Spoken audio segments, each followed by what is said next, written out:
I'm scrolling up to the stardate. Captain's supplementary log, stardate 60080. We have currently encountered at least 2 parties within the system willing to torture us on different terms. There's a third we're looking into. Apparently there's a cloaked station that's using hyperspace communications that appear to be Klingon.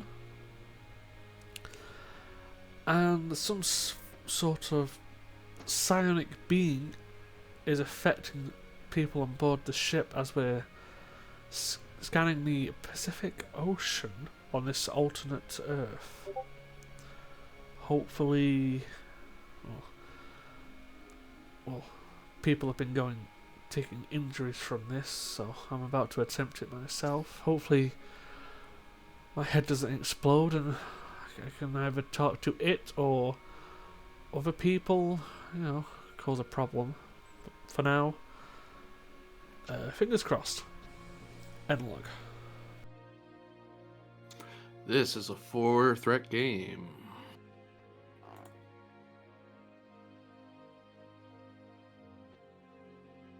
We sweep the camera down to the medical bay. As Counselor Asa, Nurse Farouk, and Nurse Oliver Bebe find themselves able to stabilize Commander Thralic and rapidly find a influx of injuries and casualties in the main sick bay as well as the adjoining wards.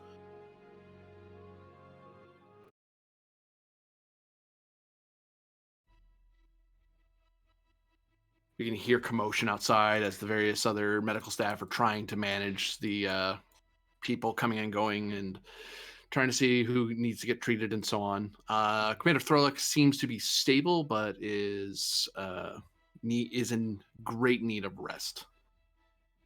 I think Nurse Farouk is... And correct me if I'm wrong, Pand, I believe the ship's at red alert or yellow? It was at yellow with myth-type shielding. Okay, so yellow alert across the ship. So, something's going on. Go ahead, Farouk, sorry. Nurse Farouk will tap his communicator.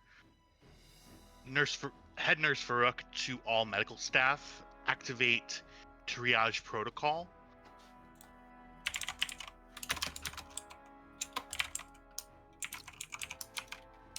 Presence medicine, difficulty 2, assisted by communications plus medicine. As to deploy your enlisted medical staff. Okay. Wonderful. All right. Go ahead and presence medicine.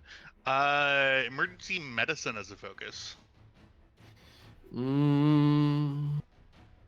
about composure? I'll take composure better, yeah. Okay. Give you we need some momentum. I'll give you a threat for a third die. And activate bold.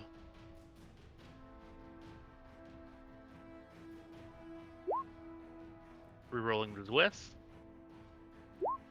Okay. 2 momentum generated. You're able to deploy the medical staff as you hear reports back from your various subordinates and specialists and so forth to that they were already pretty close by. At yellow alert, people tend to hang close to where their duty station is if they aren't already there. So people start coming over and start filling out and start buffing up your medical facilities and faculties. So you have a standing advantage currently of having deployed medical staff. Okay. Nurse Farouk to the bridge. Who answers? Considering everyone else is on the wildfire, probably Pent. This is the captain. And I've activated emergency triage protocol in the med bay. Just stay advised. What's going on? Did the chief petty officer just call me Penned? I think I said Captain Penned. I might have cut off. We're currently scanning a part of the planet which seems to have some form of psionic life, and it doesn't appreciate people looking at it, but we're nearly there. Thank you, Captain. Keep us down here in the med bay appraised. We will fill you in when you need to be filled in.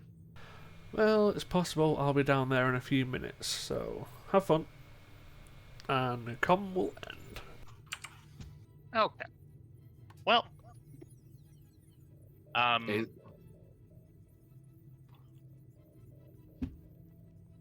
And then Varuk will make himself useful. Go and assist with whatever needs to be done. what is Counselor Aza up to? I noticed she's headed off to the CMO office. Yeah, all right. So, if we've got like not a mass casualty event, but a lot of well, I guess they are casualties because they're all injuries. I would like to not treat anyone individually, but to try to coordinate our response and make sure that everyone is getting the care they need from our staff.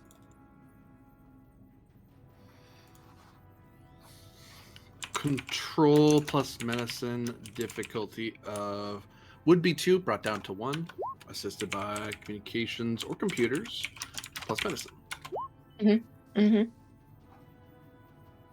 Oh, medicine. Varuk can assist with this because Head Nurse Varuk is in the trenches, kind of running around helping people. Yeah, I will certainly assist. Okay. Same role, control medicine? Yeah. Okay. Take a threat, buddy. Taking a threat, buddy. And Everyone... oh, go ahead. Oh no, I was just making jokes. Go for it. Oh, I was going to say that as I'm doing this, I want to keep an eye out and see if anyone has any specific psychiatric needs that I can help with at this moment. It's like an individual care provider.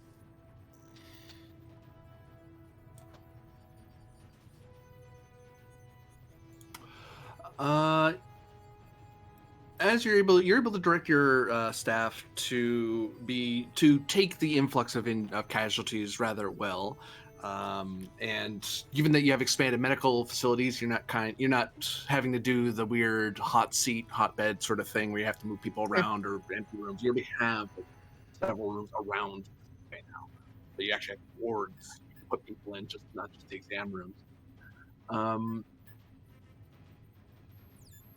But you note that of the casualty reports, it seems that Ensign Rymek is reporting a ongoing visual hallucination across his field of view.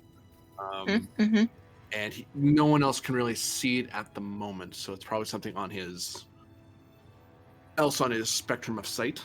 Because Rymek is in fact an Nephrosin. Nephrosins can see into the ultraviolet and infrared, so they're seeing things. But otherwise, they know it's not there. But it is distracting because it's getting into their view, and they're not sure how much of it is in their head or it's actually a physiological thing. But they're not feeling sick or queasy or anything like that. Right, but he's okay. Okay. Good to know. Can I research and see if there's any treatment for I know there's medicine to suppress auditory and visual hallucinations. Is there anything for that specifically for the beyond human sight senses, Certainly. the infrared and thermal and so on? Certainly. The Evrosians and various other species with wider visual range have been in Federation for over 100 years, I believe. So it's well understood medicine now. Okay, then I would I would like to offer that to Rymek because he's a useful supporting character. Well, because Asa wants to treat him, and because he's a useful supporting character, and him not being distracted would be important. You are aware that an EMH was activated up there to treat him for something that was going on the bridge, some sort of psionic attack. He has been stabilized, so the EMH could do it, or you could send someone else to do it, or you could get Rymek to administer it to himself, or you could order him down here to the sickbay. Sure. I will call the EMH and let him know my recommended prognosis. Glad to hear that the medical faculties, counseling staff of, well, physiological medicine, I appreciate your recommendation and agree with you. I will administer it immediately. Thank you, Doctor. You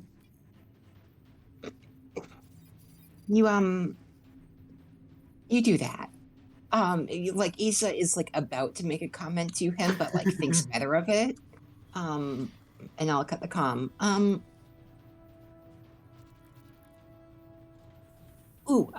Okay. Who is the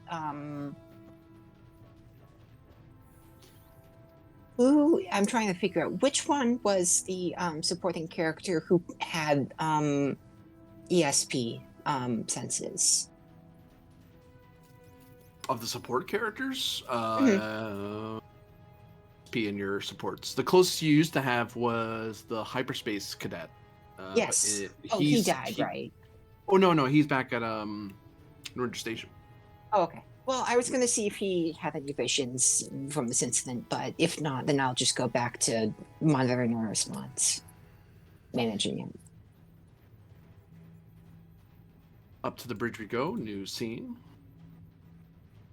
Oh yeah, I get to do my dumb shit now. The EMH reappears, has the conversation with the counselor as if he never vanished. Find him. There he is. Boop. Then very quickly grabs a med kit, goes over and jabs Rymek in the arm. Rymek's oh, right, for the, hey, they went away. Yes, I do know what I'm doing, after all. As does the counselor. Thanks. Sir? Looks over at Pend. Considering it's been attacking everyone, I've got some training in countering psionic attacks, I think I'll take over the next leg, Ensign. If you want to point out some things while I'm doing it. Certainly. And he gestures to the chair beside him. The person there moves out of the way.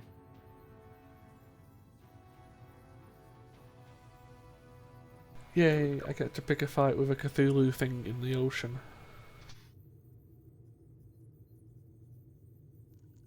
Why is this person here? Go back there. So I believe there was an extended task faced in your face, as it were. If I could find the numbers, that'd be great. There it is. Control or reason plus science, assisted by ship's sensor science. You have 8 of 18 work done, 1 of 3 magnitude. The resistance was brought down to 4 by something. The current difficulty is, base difficulty is 3. And I'll bring that back so you can see it again, but because that's kind of up there. So copy pasta. There you go. Yay! You can finish it right here, Pend. I mean, I probably could. But I'm expecting him to kick the ever-loving shit out of me. Tried and tested, it's not the first time I've done something, or purposely done something with the intention of it targeting me other than the crew.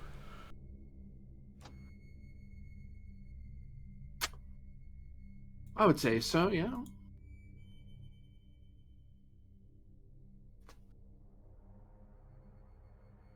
I'll put that into resistance.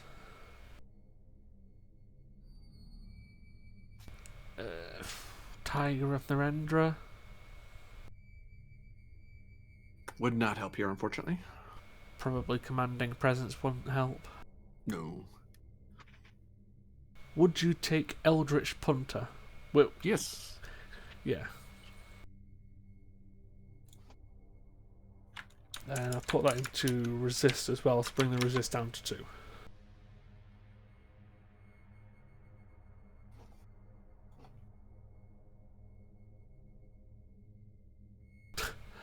Is this some form of a social interaction or social conflict? Technically, no. Yeah, I figured as much. You feel a stiff, cold breeze blowing through the bridge as you work. Yay!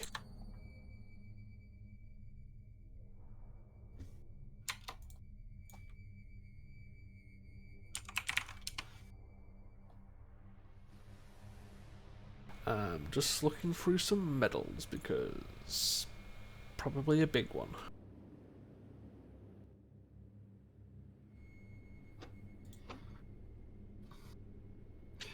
I also know while Penn's doing this, Captain Tavarish is having similar issues. They're having mass reports to their medical bay, including so far the ensign that you had from the Achilles. Oh, that ensign. What's his face? I can't remember his name. He's he's such a minor player in the grand scheme of things. Ensign Ven. That one, right? Mm-hmm. Yeah, he's the one who brings me my coffee every morning, right? I mean, he probably does. Sorry, I'm new here. This is Ensign who? This is Ensign Ven, Gremlin's character. Okay. I'm sorry, I was teasing him. 'cause yes, he's we're not shit dead. talking. Oh, I was trying to as well. Sorry if I came off as genuine. Oh no, it's okay. I'm sorry. Anyways, okay, to recover and be real for a second, because I assume the wildfire has a worse medical bay than the Achilles. If the casualties are like getting excess, Tavara would ask to beam them to the Achilles. You have equivalent medical facilities. Okay. They do have more storied medical officers, though. Like you have a good CMO, but Counselor Asa is like a veteran and is well educated and all that stuff. There's like they have one of the best head nurses in the fleet, that sort of thing. So Tellarite trait does not help yet. Yeah, because if I remember correctly, Tellarite is enhanced senses like sight and smell, those type of things. Gonna double check. No, they haven't. Remember, they can't be knocked over easily, and they can't be poisoned easily. That much. Or get drunk. It's like they don't get drunk; they get feisty. I mean, isn't that a symptom of drunkenness? Keen sense of smell and a high tolerance for common drugs, toxins, and inebriants. Oh, so it's just smell. They also have excellent eyesight, more acute perception of distance, depth, and dimensions. I will actually pull down the number because your analog eyes will help because you're using visual cameras, because that's what Rymek was doing, because you're trying to augment that. So you can bring down the resistance or the difficulty. And I just realized that's why the resistance was brought down, because they had the Afrosian eye thing. I remember now. I'll pro it into resistance, bring it down to 1. Okay.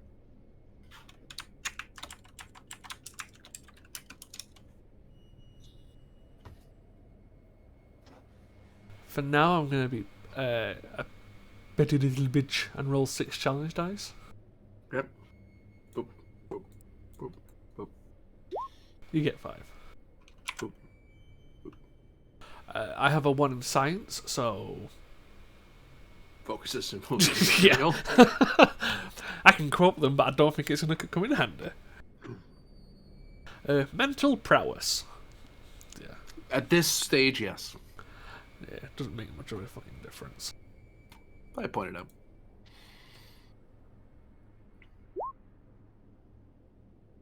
It's a diff-free, so we gain 3. The ship, which was sensor science, was...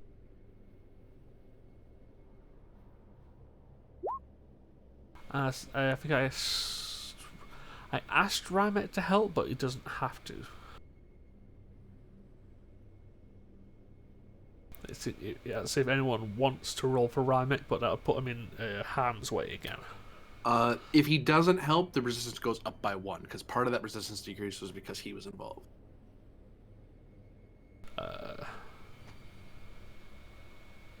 Does anyone want to roll for Rymek? I'm not going to force it. Yeah, I can. Okay.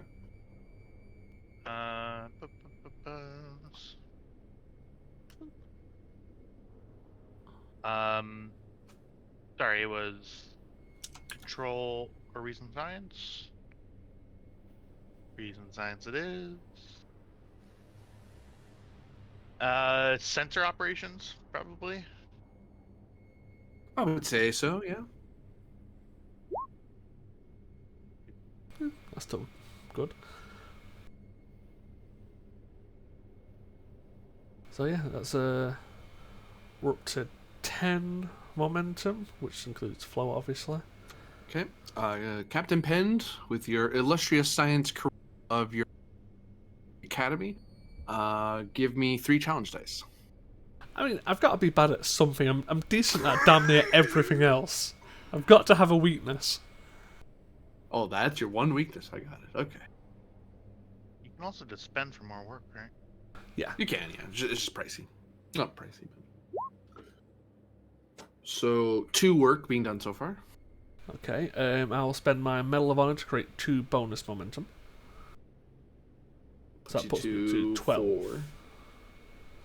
Oh yeah, I'll be putting it into this. So that's 4, 5, 6, 7, 8. I'm just seeing what else I've got to spend. Well, if I'm at 8, all I need to do is spend 2 more, don't I? Yeah, right. Jesus Christ, I can't even fucking count these days.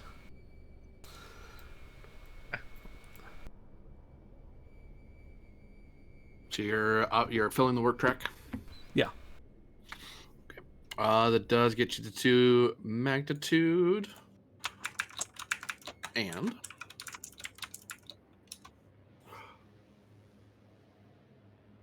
So I just needed to relog when I was dragging the momentum off the pad. It kind of like stuck there. I see how it is.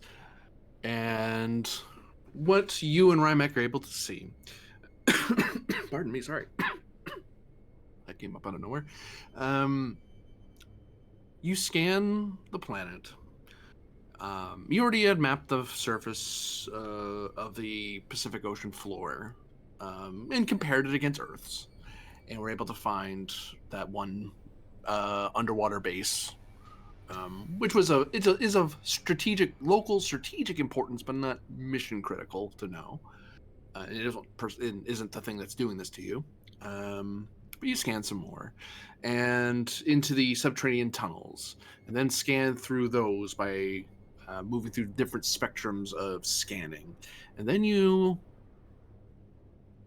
find an energy signature.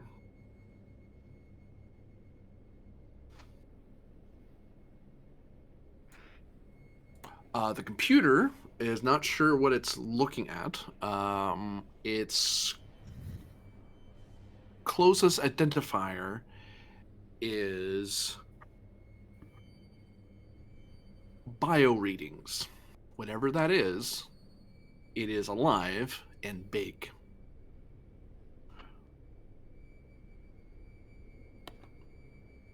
Like as big as a starbase big. Nice. And here comes... Yeah, I know it's coming. I mean, it's gonna suck for Ryan, mate, because I think he's getting it as well. Oh yeah. Well.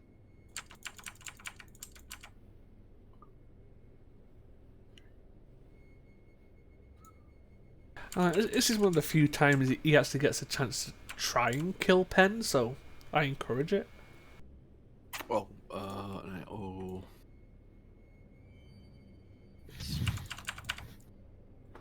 You just spent nearly 20 fucking threat.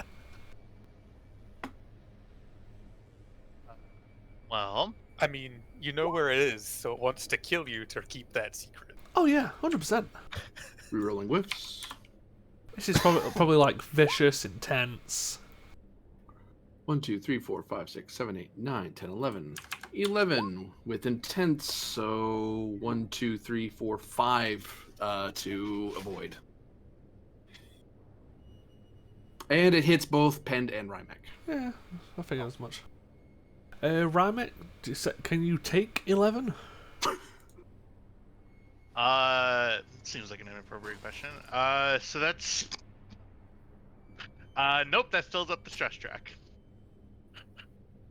Rymek is dying again as he bleeds from his eyes and ears and collapses.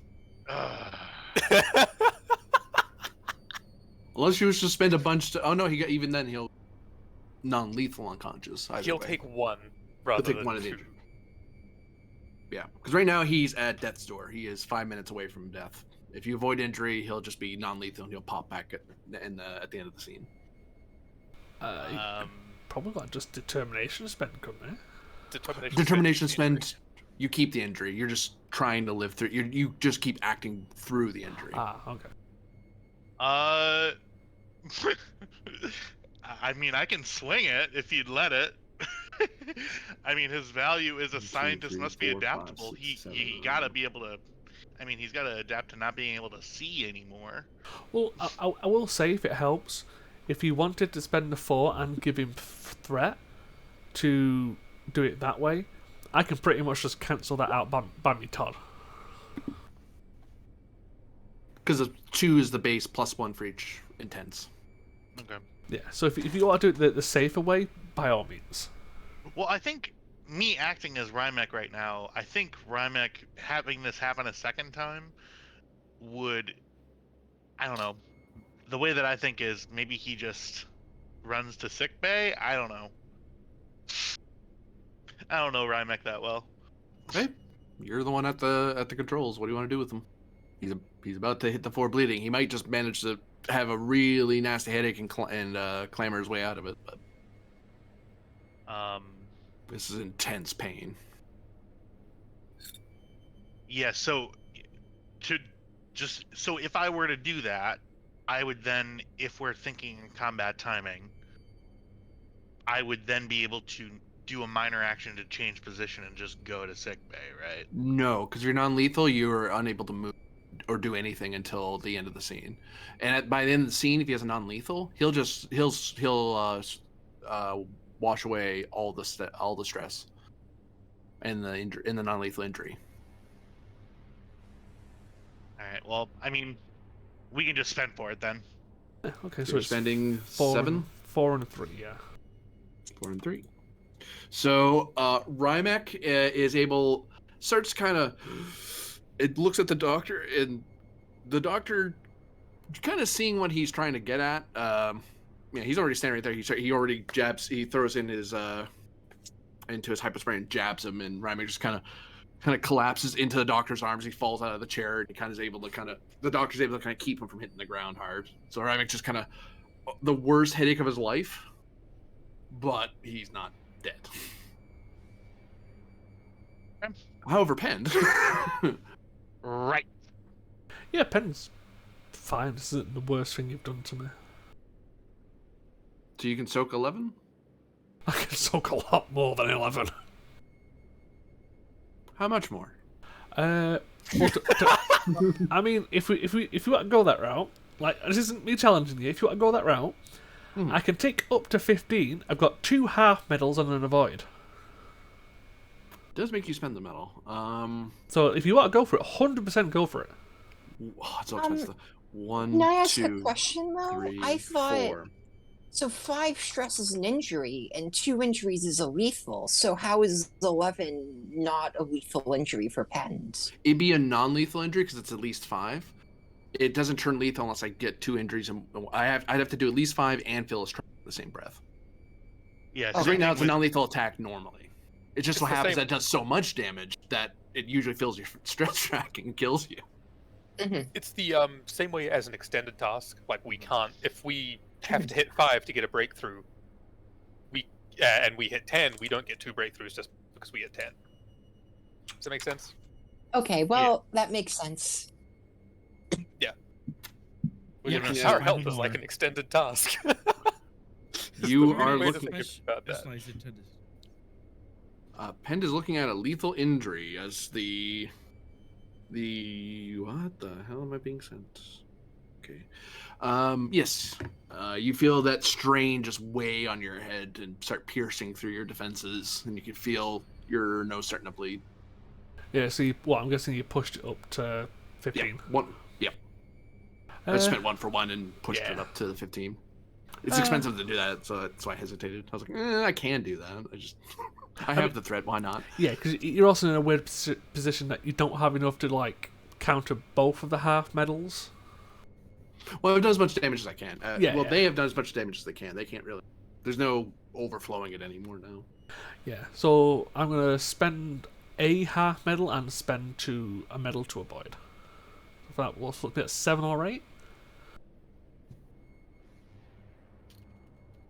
Oh, so you're having it and then survive, and then you're surviving the non-lethal. Yeah. Yep. Okay. So your 2 medals are used. So yeah, you're able to push through it. Penn has been through, in his career, has been through this sort of attack, but not precisely this attack, but this kind of attack, where it's very much trying to turn your brain into mush. To 7 or to 8 for half. It would round. I believe it rounds up. So I believe it's 8. Okay, fair enough. Yeah, because it's 15. That's just making sure. So it's stressful. It still hurts a lot, but Penn's able to kind of. Oh, that does not feel great. But he's able to kind of power through it and even probably grab something from his pocket and like a mini hypospray. He probably keeps on him to kind of jab himself with just enough to improve his mental defenses. It's not something he uses all the time, but it's the sort of thing person who keeps getting attacked all the time this way probably has one of those in his pocket every once in a while, just in case. But yeah, no, you kind of as the fight kind of goes away and the headache tapers off.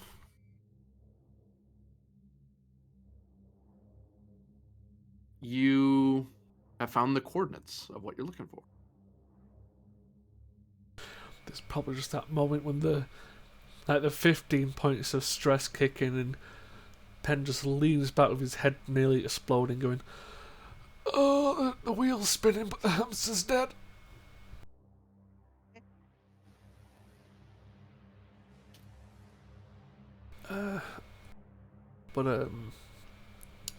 Is there anything else we can tell from identifying biomass the size of a station?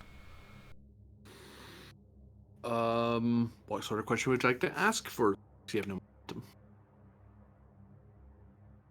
I can generate 2 with another medal, but let's see if it's takeable first.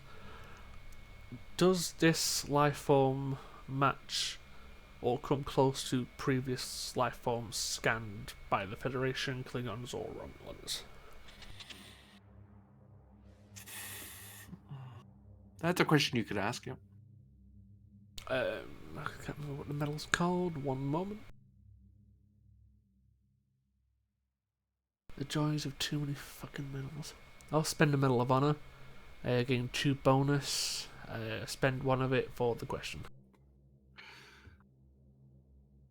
Apparently, the Klingons, House of Gitta in particular, actually had scanned something. They didn't scan a life form like this. They scanned some sort of strange structure inside of a gas giant. But it matches. It's just that in that case, it wasn't what it was like scanning. From your perspective, it was like scanning a corpse. Because some life forms, especially extraordinary life forms like this, some of them don't. When they die, they don't really die per se. They kind of go into a hibernative state and then regenerate. So that's kind of what the difference is. So this has been seen once before.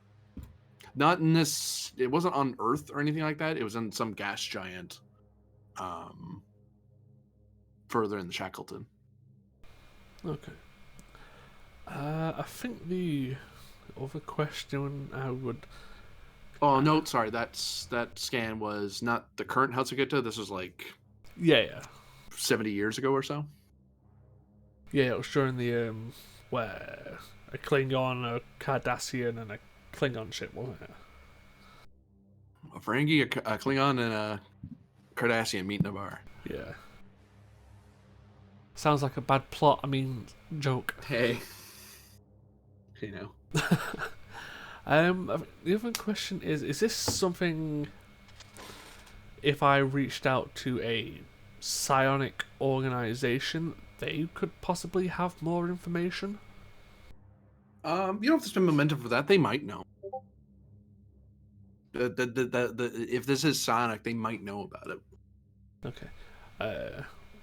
More specifically, if I reached out to a certain time of day and instrument of telling the time?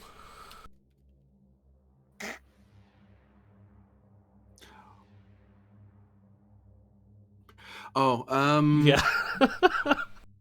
It won't cost you anything. They might know. But if you reach out to them, they might be able to give you an answer. Whether or not they actually know, because their findings aren't logged in Memory Alpha, is the thing. So they don't publicize that information. You generally give it as a on request or on demand sort of thing. So you'd have to contact them in particular. They publicize some, but They publicize some stuff, but if it's really buried, they probably like if it's one of their current investigations, it wouldn't be. It's like, well, we're not publishable yet, but if you ask us, we'll ask the researcher who knows, that sort of thing. Well, I do know a certain midnight captain who owes me a conversation for members of his organization coming aboard my ship and interrogating a member of my crew. You could. So before I do that, does anyone have any questions we'd like to ask about our psionic biomass hidden in alternate Earth? Something about this conversation makes me believe that there's some subtext. We don't do that here. I mean, like I have like a vague desire to know what the hell is going on, but like nothing really beyond that. Could I spend one to send this data across to the wildfire? You wouldn't need to even spend one for that. You can just send it out. You can just time them in. Sure.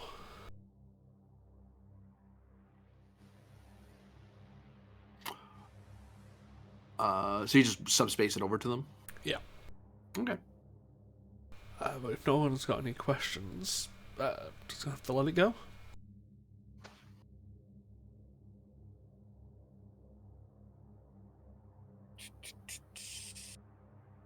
Kramer, should I take your station? The only thing I was thinking of is, can you pick up if it's hyperspace or not? Given we've been looking at hyperspace stuff recently, is this related to that? Would be a question I've got. GM? It is something that you're perceiving in real space, in regular space time. But the energy signature is consistent with creatures that have accessibility to hyperspace. So There we go. So it might have hyperspace perception or ability to interact. But whether it can do either of those. Useful to know. Yeah. If that's the case, Doctor, is the ensign fine after a few minutes, or does he need to go to medbay? He just needs a moment or two to adjust to the drugs I gave him. He'll be fine in a moment. Alright, I'll trust you on that for now. You should, I'm a doctor. He looks mildly annoyed at you and continues scanning and tending to Rymek. Oh no, medical department's slightly annoyed at me. Whatever will I do? I'm trying to think. Sick. I'm trying to think what senior staff could I leave in charge of the bridge? I mean, you do have a lieutenant commander down in sick bay, and she has a chief nurse to delegate to now. Sure. Captain Penn to Lieutenant Commander Aza. Yes, Captain? Can I request you take the con? I need to head off to make a call. Understood. And she's going to like cut the comm side and then open the door to her office and say, I gotta go to the bridge. I have to go to the bridge. Baruch, you're in charge. Yes, counselor. And she'll go to the bridge. Oliver, make sure that those 2 specialists get their arm wounds treated. Yes, head nurse. Yeah. I sort of sit down at the circulating desk and look upon the med bay, which is now briefly my own. Computer, please replicate plastic Burger King crown. That was paper. Anyway.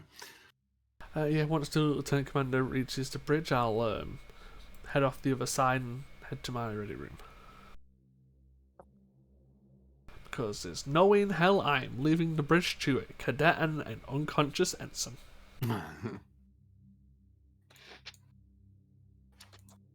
Counselor Asa, you have the bridge. All right, I will sit on the bridge and oh, is there a bomb on the chair? Yes. I didn't even finish my thought. You started typing. Oh, okay. It's at Okay. security difficulty 2. That's to find the bomb.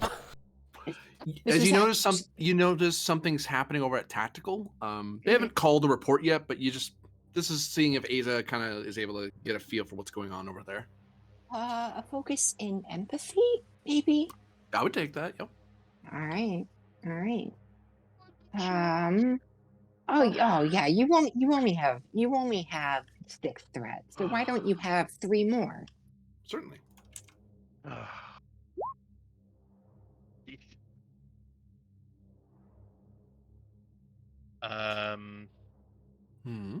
Meant to roll security, right? Oh, they're the same score. My bad. Oh, well, okay. Sorry.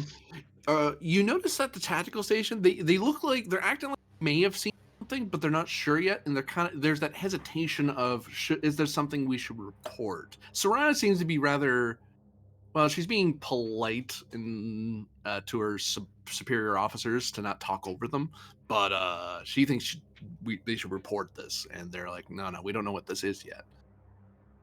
But you notice that from the command charge, they're sitting down, like they were having that conversation. They're trying not to bother you. It seems to be the vibe that's coming from over there. Asa doesn't like to sit in the command chair anyways, so she'll just literally sit down, look across the room, notice that she thinks something is up there, and then just immediately slide right back out of the chair and walk over to behind the consoles. Do you have something to report, Tactical?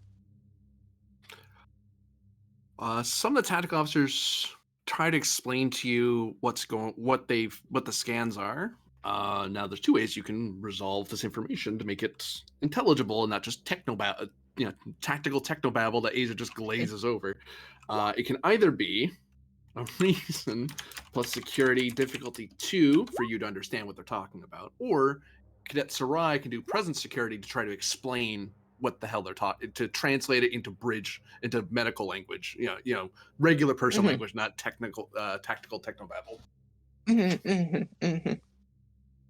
Yeah, no, I can make a reason security roll. Okay. I have the trait veteran of 2 wars. Can I say that from my experience as a Bush terrorist means that? There you go. All right. Okay. Bush wasn't a terrorist. He was a war criminal. I mean, what? One momentum. One momentum. I was gonna pick on Ben today. Oh well. I can do that next week. Assuming you're all still here. I guess they explain it to you. You think it out. Now, what they think they see, the summary of the technobabble is that they've been kind of keeping an eye on all the movement of the various ships, and there's a lot of ships. And you don't have a sensor net, you don't have a probe net or anything, so you're kind of trying to keep track of like 3 different fleets plus that mystery starbase. So it's a lot of movement that they're keeping a track on. And they notice something that seems to be crossing through some of the it's approaching Earth, but it doesn't seem to be approaching. It isn't on an intercept vector with the Achilles, and it's only moving at impulse speeds. But the problem is they can't really see it, and they're not. The thing they weren't sure about was: is this something we need to worry about, or is this actually something that's is something to worry about? It sounds like someone's moving very, very quick to you. Once you translate it, it sounds like someone's moving very, very fast, but very, very close to a variety of energy signatures to mask their movement. So they're trying to blend in with the noise, but As the they Achilles is approach advanced the enough to catch it. Achilles, is that what they're doing? They're trying to approach the ship as They're heading to Earth. That seems to be their vector, but they're not on course to intercept with the Achilles. Okay, then where did they start? That's a momentum spent. Sure. It would seem they came from the Klingon station. When you do the math and you track it backward, it's like, oh, that's where it came from. Okay. Does this energy signature match that of a Klingon vessel? I'll save you the momentum. They're not sure. There's too much noise. Mm-hmm. Okay, so it looks like a cloaked or a disguised Klingon ship is going from the station to Earth. Did the captain say how long this conversation would be? Not a word. Okay. How long until the ship is within like Earth orbit? One more round of activities. All right. She's gonna sigh and say, "Where I'm from, we do things the blunt and simple way. Hail them."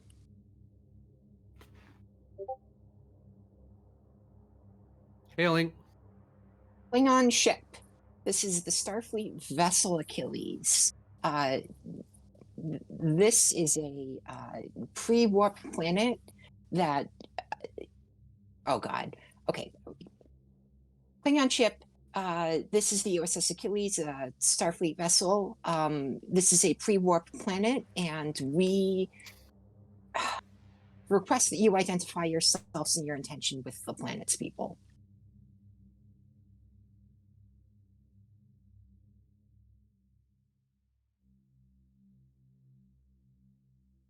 They must have heard us, but they're not responding, Counselor. I figured as much. I mean, if they're currently in Earth's orbit. If you want to escalate without firing, you can always tractor beam. Says one of the tactical.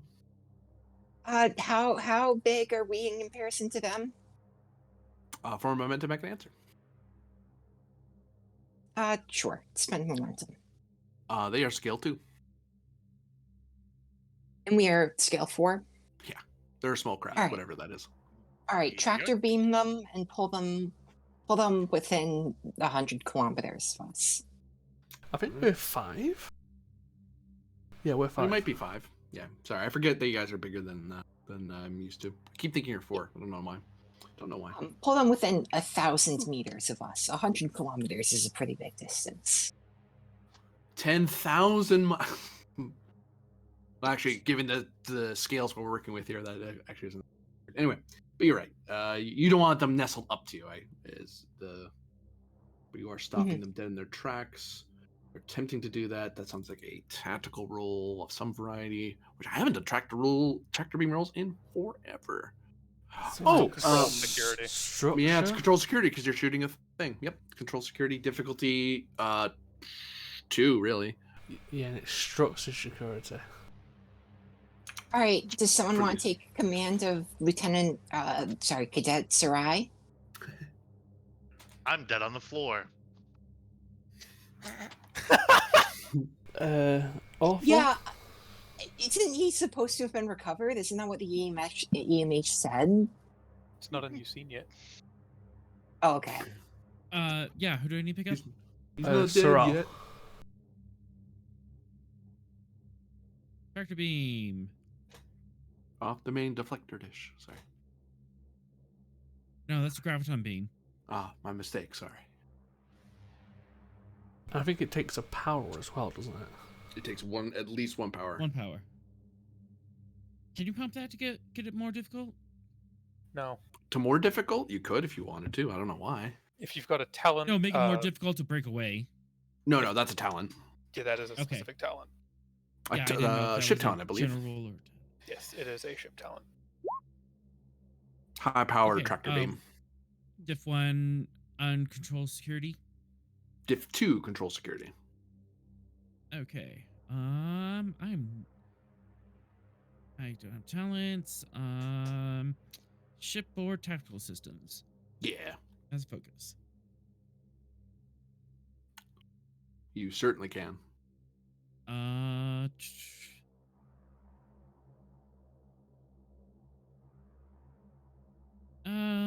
Take 3 threat.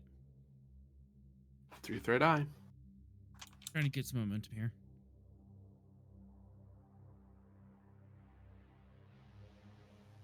Funny, when you were down to like, was it 5 or 6 threat? I was like, oh, good. Then that means we'll all play smart and not let your threat build up again. And then I was like, I got greedy, and now we're all going to get greedy, and you're going to have 30 again. That's kind of how this game plays on this ship. I know. Like, I oh, know. To his get it to threat's a- below 30, we're fine. If you get me up to 100, I'll summon Cthulhu right now. Sanity check all of you. I'll figure out what your sanity scores. I have But stats for a space kraken if you want it. so you are able to lock a track dead in its tracks. All right, can you pull them within close range of us? They are currently in close range. It's the only range you can tractor somebody. All right. They gonna- have to be in close range because once they enter the orbit, they're in the same range band as you are. So you're like, oh, we move on the right, other side of the right, planet. Okay, we move at impulse. We intercept. Like you can't move fast enough. Yeah. The scale, yeah. All Yeah. right. But I'm just saying, like, narratively, I would like them to be, close. Really close, yeah. All right. Tactical hail them again.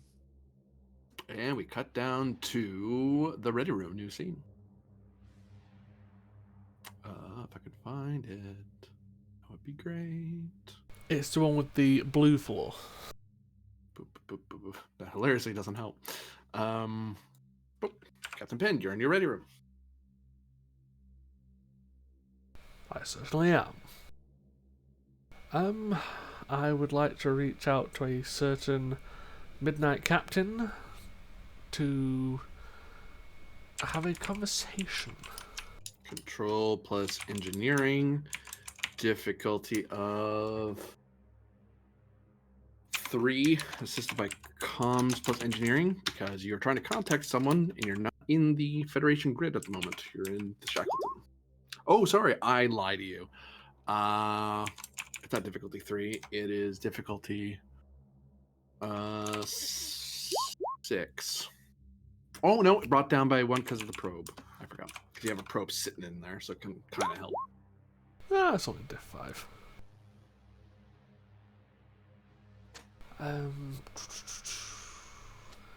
Because you have to hail into the firmament to your probe and then tell the probe to keep going, talk out to Nerinder Station, and hopefully not lose the signal by the time it gets there so they can start putting it through the Klingon grid and eventually find wherever the hell he is. Yeah.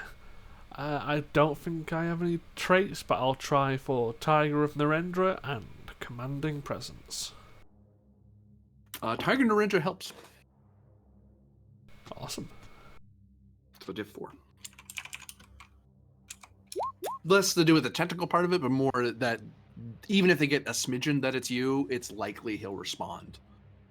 Like he might go out of his way to try to clean it up and try to call you back, even if the call doesn't go through. So you have a succeed at cost as well. That's helpful. For focuses, diplomacy? I wouldn't say so, no. Lead by example? Not really. There's no one that you're leading at the moment. You're by yourself. Composure? No, unfortunately. Oh, by the way, those who have taken stress, you're 0. You're at 0 stress. The only other 2 I can play for is mental prowess. Mental prowess would help. Yep. Okay. And I'll throw the other one out there if it helps a bit more, like makes more sense. Strategy and tactics. This is a psionic entity. I'm trying to reach out to psionic experts. I would take mental prowess more, because this is more a challenge of you getting a signal to him. I suppose strategy and tactics could be used to guess where he is, where he would likely be right now. Yeah. It kind of saves you time. But yeah, if they both hit, it doesn't make too much of a difference. It colors it a little bit, so depends how you want to go at it. I'll go mental. Okay. Just in general, I'll go mental. Is this a social interaction or social conflict? Not yet, no. Yeah. No, I've got to try it.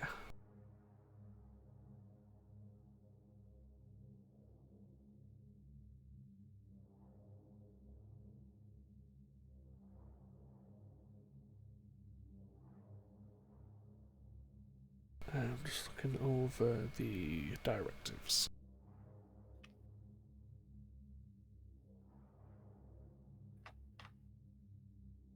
That's my problem. I have the wrong book open.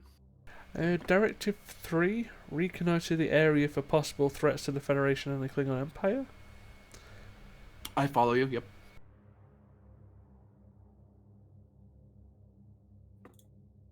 Okay, with that, I'll spend a determination towards Mission Directive 3. Roger. I shall give 1 threat and 2 momentum. 1 threat eye. No, just 2 momentum. I've just spent fucking determination. Damn. Hoping Me smart.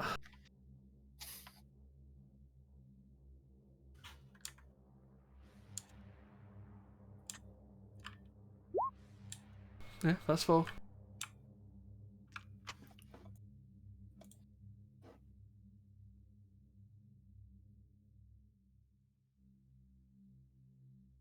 Shit, the ship.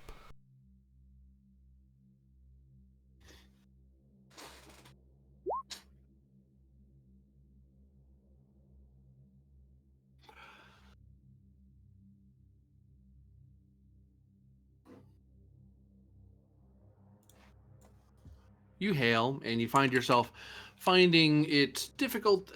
At first, the challenge is getting a clear signal to Narendra, and that does take you a little bit. But eventually, you're able to get a signal to them, and then try to find. You're trying to contact the Midnight Captain in particular. They go, okay, well, we'll call, we'll talk, we'll put you through to the local Midnight Watch branch office, and they'll try to find, and then they'll look out for you, and they'll get back to you. So just stay on the line. They'll call you in a moment. Well, they'll let you know, because it shouldn't take long to find him through their network. Yeah.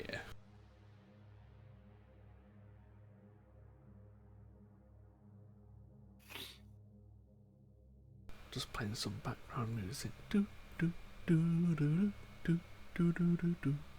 On screen appears an insectoid with 6 spiny insect legs and large compound eyes, who seems to be dressed in some sort of black jumpsuit. And they kind of look up from a pad they were tapping at. They chitter, and then eventually the translator has a slight delay, and then it translates. I am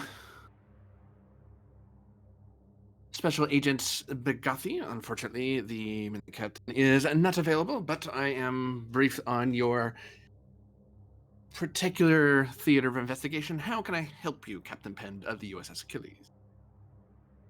Well, I will still need a conversation with Mr. Wolfgang about some activities of the watch at an earlier date, but for now, I have an inquiry about people who deal with psionic threats. If you don't mind me sending you a data file. Chitter a bit. And they tap at their pad, and they kind of look, and they turn, and they gesture at you. Yeah, I'll send the data we've got from the being that we recorded, and the fact that it kind of matches something from 70 years ago. I got your data.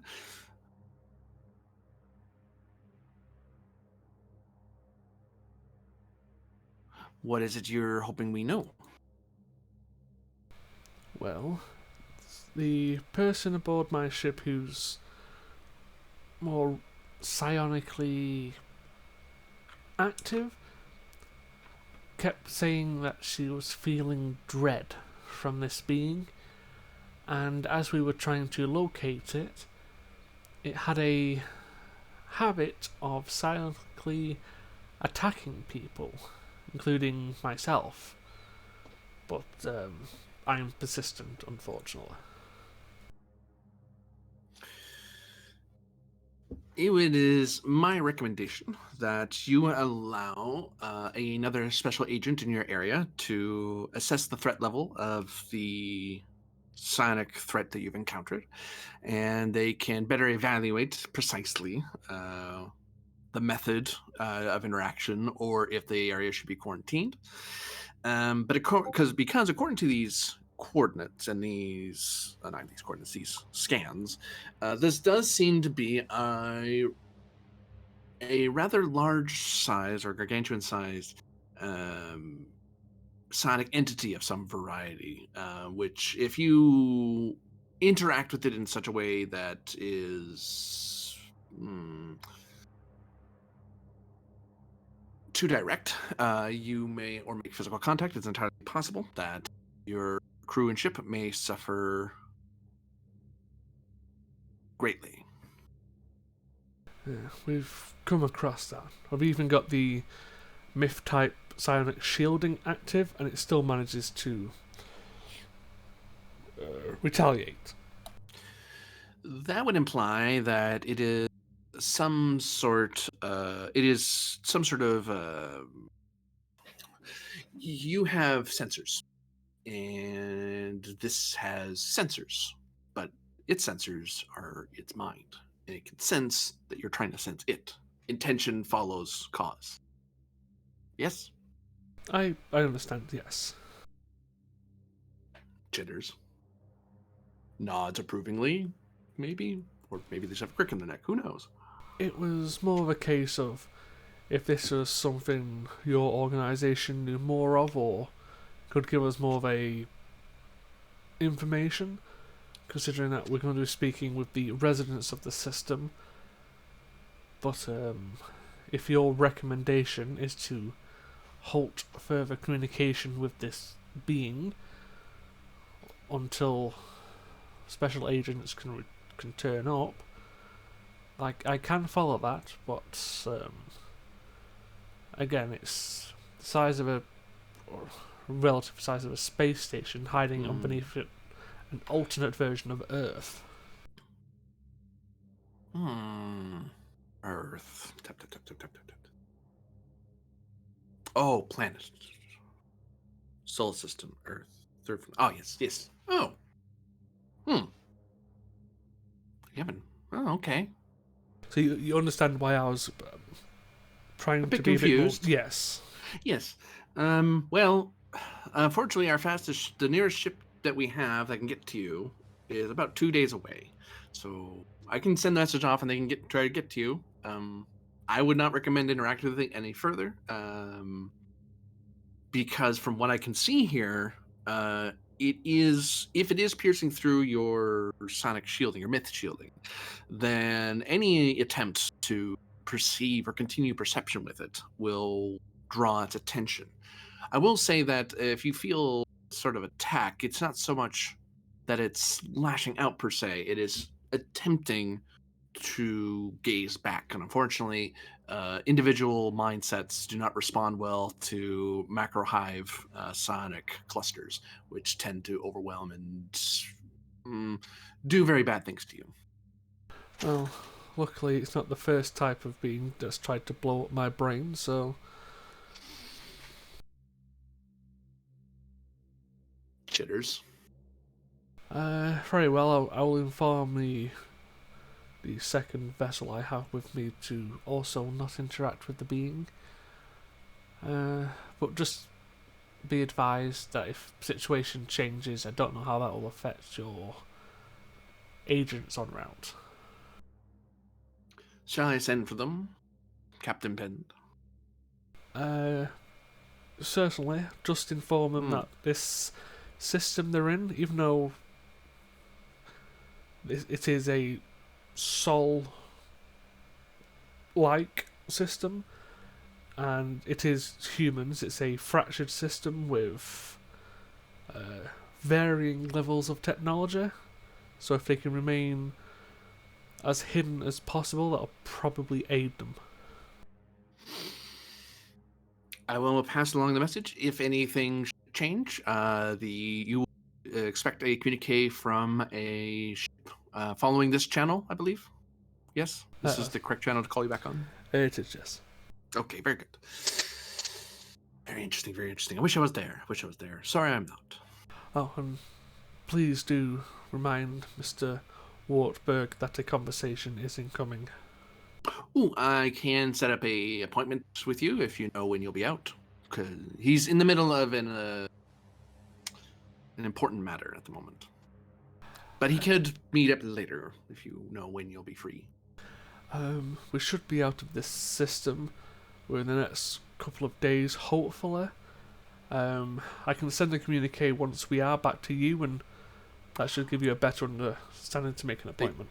They tap at their pad and say, I'll put you in for... It chitters for a second, and then you have to wait for the translator to kick in. 5.5 days from now. 5.5 days now. I can have him waiting at our Narendra branch, and if you show up late, then he'll try to stay around for a bit. So, and we can always change and so on. So you can call them, so you don't have to call all the way to me. I don't want to waste your time at all. That sounds perfect. I shall endeavour myself to be back at Narendra within 5.5 days. Is there any other assistance the watch can give to you, Captain Pend? Not that I can think of right now, but well, that's primarily because until I have that conversation with Wolfgang, relationships are strained between the two of us. So once that's sorted, possibly. All right then. I shall not pry, as interested as I am, and I imagine you're a very busy officer. But thank you very much for responding, and hopefully your agents will find out more. If you do, could you inform us? We'd be interested to know. I'll do what I can to research here, but without a team physically to be a lot closer to examine it with our equipment, it's hard for me to speculate. There's many things I think it could be, but well, I mean, I am speculating from a single data point. Well, 2 data points now. Well, I mean, at a later date after a survey's been done. Oh yes, definitely. We can pass that on to you, definitely. I mean, you are the one that helped us find it, so it's only fair. Well, I appreciate your time. Can I get your name? My name. You didn't think that far ahead. I said my name. Did it not translate? It, Coffee. it did not, unfortunately. Or if it did, the player's just not fucking hearing it. Coffee. Bakafi. Oh, thank you, Bakafi. Again, this is Captain Pen of the Achilles. Thank you very much for your time. And they cut the comm. Oh, just open a quick comm to the wildfire, especially to the Captain Tavara. Actually, new scene is be cut over to the bridge of the wildfire. Assuming I didn't blow it up, where'd it go? See, I don't always pick fights with the Midnight Watch. I don't know, that sounded pretty aggressive to me. I mean, I can make it aggressive. Look, I don't know. That just sounded like the exception that proves the rule. Oh, that is away. So, Rylef and Arlen, along with Captain Tavara. So, the Achilles has just beamed over some of the information about the strange Pacific Ocean creature. And you have also noticed that their ship has tractor beamed something that was approaching the planet at very high speed, and they've stopped it. They seem to be broadcasting hails. You've heard the hails because it's on a channel you can overhear. It's not encrypted or anything. Mm-hmm. And apparently there's another hail coming out of the Achilles, and it seems to be to their probe. But unless you purposely intercepted that one, you wouldn't know what they were saying. Because he wasn't broadcasting to anyone, to whoever's on this channel. He was broadcasting at a particular frequency. Like he was having it's obvious he was trying to talk to the probe and to something beyond the probe, because he had to be very specific about his signature. So what does the wildfire do? Oh, Well, I have the opportunity to do something incredibly funny, but it would also be kind of annoying for me, so I will not hail the Achilles. Coward.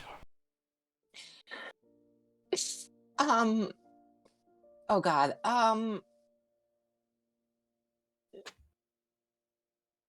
I don't have any immediate ideas because the I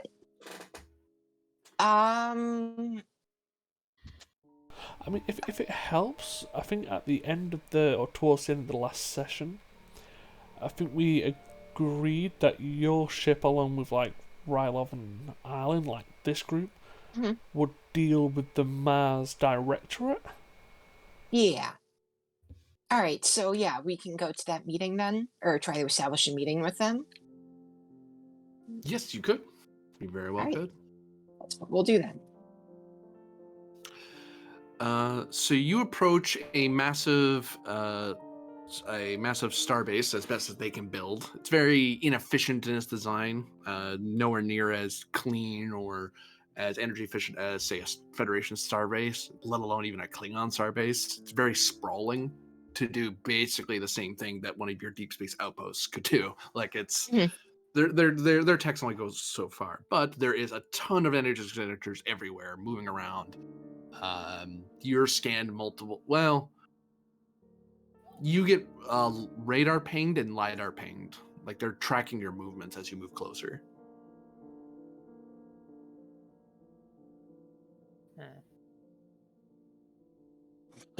Excuse me. As we're approaching, I would like to do a cultural anthropology scan of the directorate to make sure I understand what exactly their deal is before we get involved with them, so that like I can get on their good side. Reason command difficulty 2. All right, focus in cultural anthropology. Yep. Take a threat. Taking a threat eye.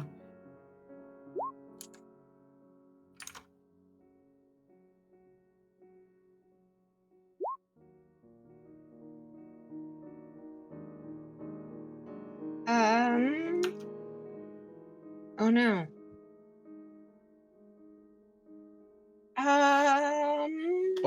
Ship would have computers command. I forgot about that part. Oh yeah. Wildfire. Come Yes, on, ship. Computers commands. Computers command. All right. You know what? Sure, I'll roll with it. Let's see what happens.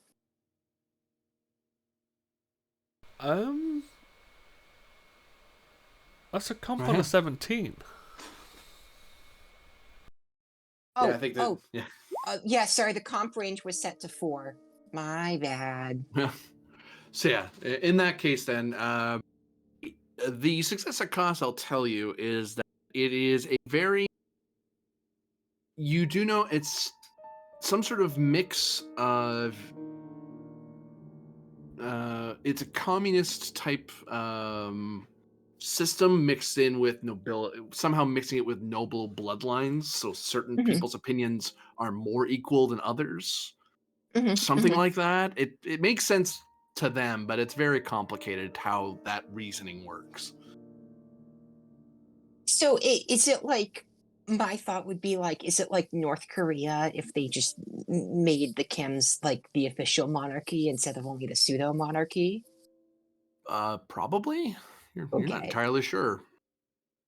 It's probably as good a guess as any, really. Mm-hmm. She's just going to like look over the documents and look to Ryloth and sigh and say, "Ah, this makes less sense to me than the Romulan government." Mhm.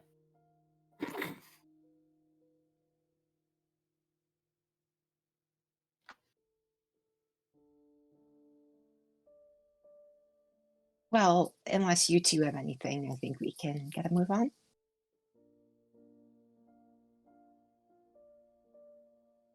That there's nothing more that I have to attend to, Captain. Mhm. The lieutenant, I believe, was going to continue monitoring communications.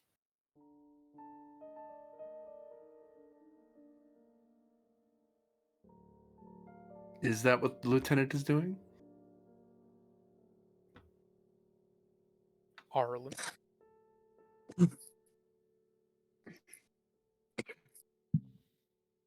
Arlen He has was- died. He's not. No, he's there. Oh, lights on, Huh? but nothing's What? going on. His Oh, there you go. lights are Can on, you hear but me no one's now? home. Yes. Okay. What's the situation on the wildfire? They're making Except contact for, like, with 3 the minutes. with. They are trying to make contact with the directorate to try to establish some diplomatic communications. And the last thing that was said, which is why we're trying to get you, is that it was believed that you were that Arlen was monitoring communications. Yes, I am. Both hyperspace and laser and subspace. Laser's harder to Well, monitor because we'd have to physically intercept it, but yes. Yeah. Give me, in that case, you might learn something. Reason, engineering, difficulty, engineering or command, actually. There's 2 ways you can come at this. Difficulty of 3, assisted by ship's communications plus engineering command. If you're trying to pick out what's, because you're hearing tons of chatter. Yeah. It's a matter of finding what's relevant to your problem. Starfleet protocols to help filter out pertinent information. Add a complication increase because they don't use Starfleet protocols, but you might be able to apply Starfleet protocols to help you guess at what sounds important. Yeah, apply keyword or searches and stuff. Like, or this is the word we would insight. use. Technical insight would work, but it would color my answer, which you may not. You may be all right with that. I'm going to use technical insight. Yep. And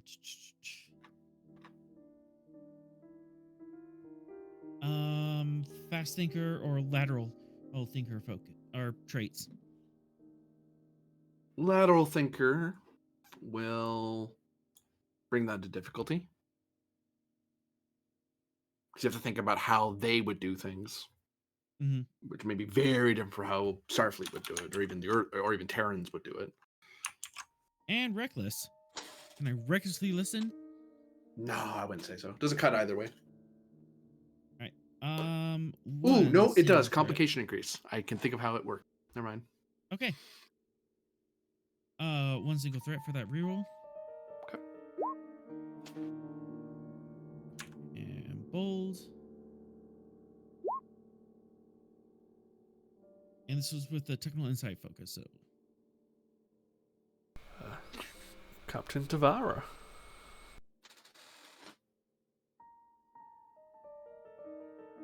The ship. Oh, yep. Yep, that's me. Hold on. I'm sitting up. Okay. Comms plus engineering.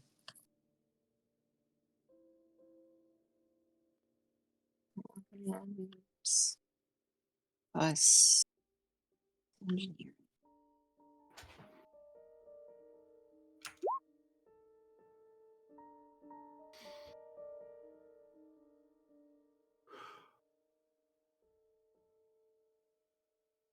Arlen, you're able to discern that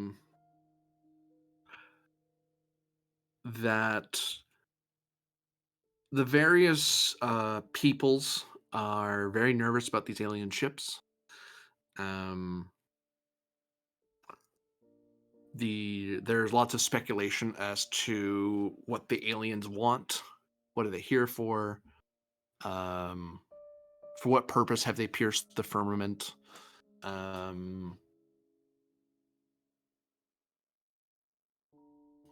The lot of speculation as to your allegiance, which side are you going to take?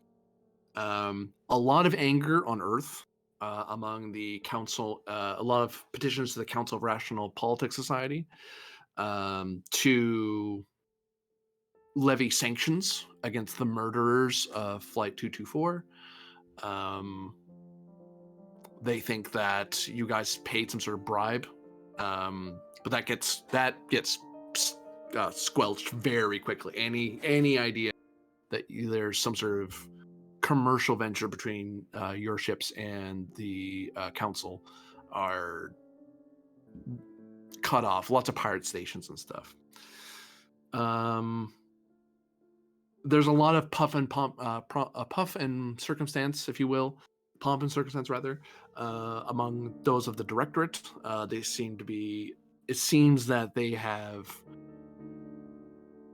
trying to dress it up in a way that you guys are coming to them begging of them apology for invading their sovereign space and for not appropriately introducing yourselves. Even aliens know to act proper, unlike those backward earthlings and those anarchic colonists. The Free Interplanetary Alliance is the most in the dark. They don't know a whole much. They haven't talked to you guys at all, so it's a lot of, are they new allies of the council or are they new allies of the directorate? And what should we do about that? Is there anything we can do about it? Is the time of war now? That sort of thing.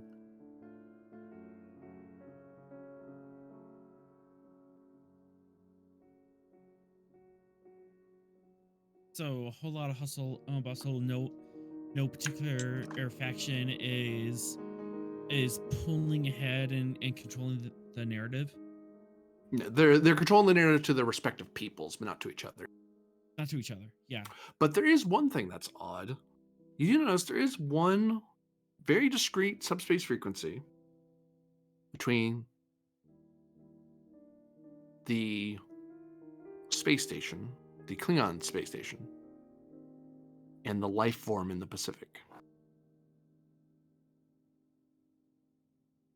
That It's not even, and when you read it, if it is encrypted, it's encrypted not in its complexity, but in its simplicity, in that it just seems, if one didn't know better, you would just think they were doing a subspace ping.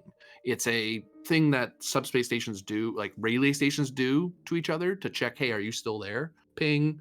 Okay, you're still there. Ping back to me. Make sure we're still working. It's a maintenance ping.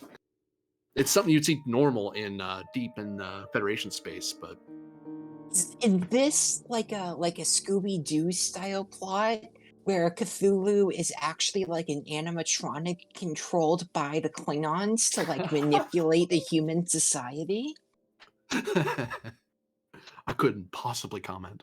I mean, it sounds like a Gorbinian plot.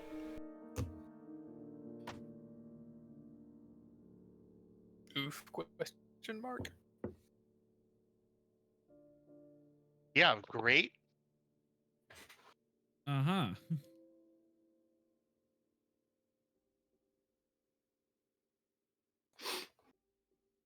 Oh, and a status update. The engines are now fully have warp.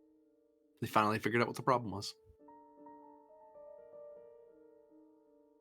You saw all the other breaches, but hey, the engines were the only thing that weren't breached. You just have to figure out what was wrong with the neck, so you didn't tear yourself apart the minute you went to warp.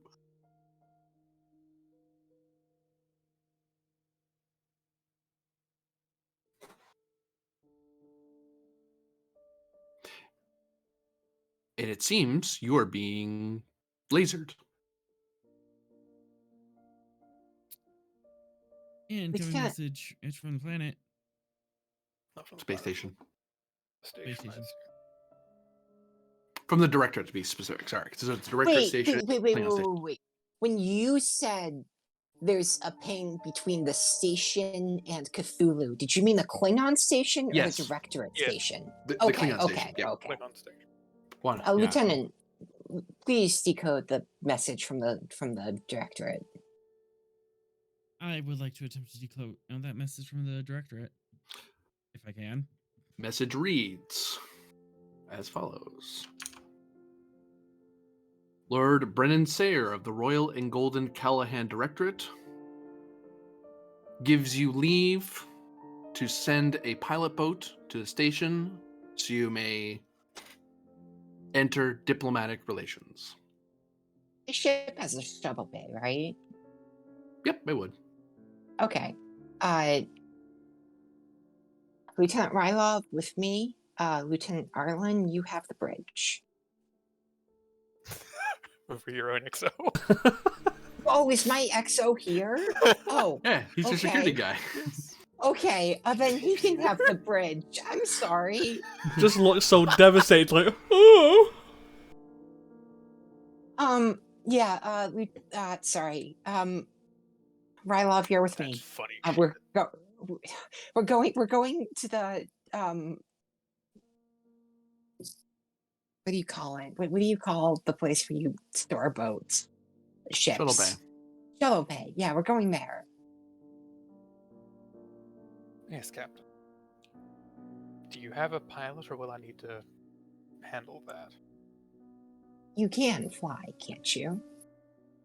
Yes. I would believe the less contact they have, the less contaminated they will be. Very well, Captain.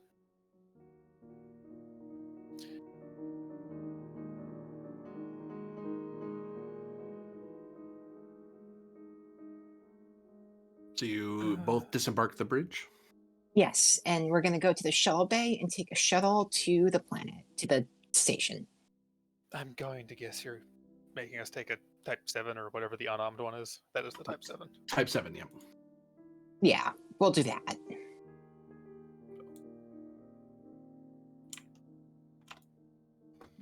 I mean, without sounding overconfident, I'm pretty sure most of the weaponry that they'd hold, apart from we've seen with that Scale 4 ship that they have, probably isn't that.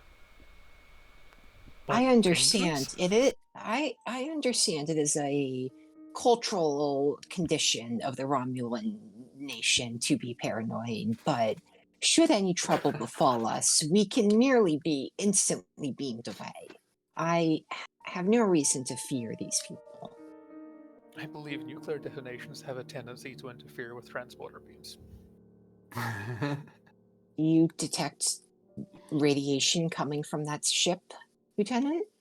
They have Because- nuclear weaponry, yes, I have reported this. Lieutenant, I do not find it a likely condition that they will fire a nuclear weapon on their own space station. You and I have very different opinions of humans.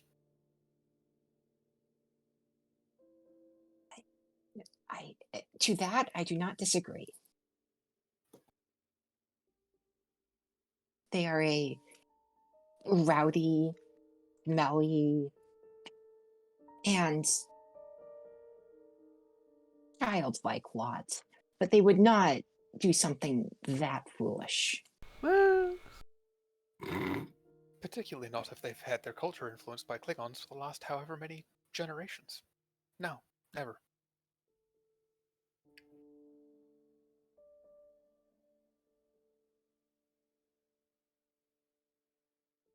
Rara's just That was going to close her sarcasm. mouth. Yes, Lieutenant, I am aware of sarcasm. Please do not feel the need to explain the definition of it to me. Hmm. The Type 7 shuttle sits on the pad waiting for you. Now, I do believe we have a schedule to keep. Or is it the Romulan way to be fashionably late? It is the Romulan way to wait for the order to depart.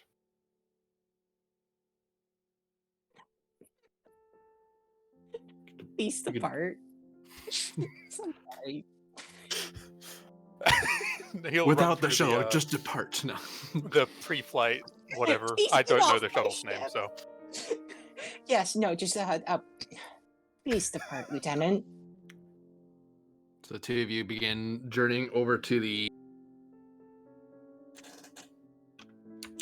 control plus con difficulty of 2, assisted by NG con of a shuttle. You can just grab the Type 7 that's in the support. Yeah.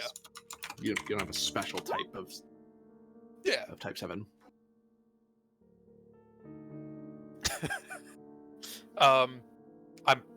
I'm paranoid. I don't know if that does anything this time. Actually, maybe. It brings your difficulty down by 1. Huh. Because as you're flying out, you are met by several small craft that start flanking your shuttle as you're heading toward the station. And looking out the window, because you can see out your cockpit, they look like giant suits of armor. Oh, not again. Oh, fucking Gundams again. oh, that's funny. I was just watching The Witch from Mercury. It's really good. Oh, I gotta watch that. It's really good. Okay, well, I've got a When paranoia you- focus, so Okay, when you say they look like suits of armor, my head went to a spaceship themed after like a knight. Do you mean it is like a mech suit? It is a mech suit, yep. Okay. I'm framing it because Starfleet people wouldn't. Mhm.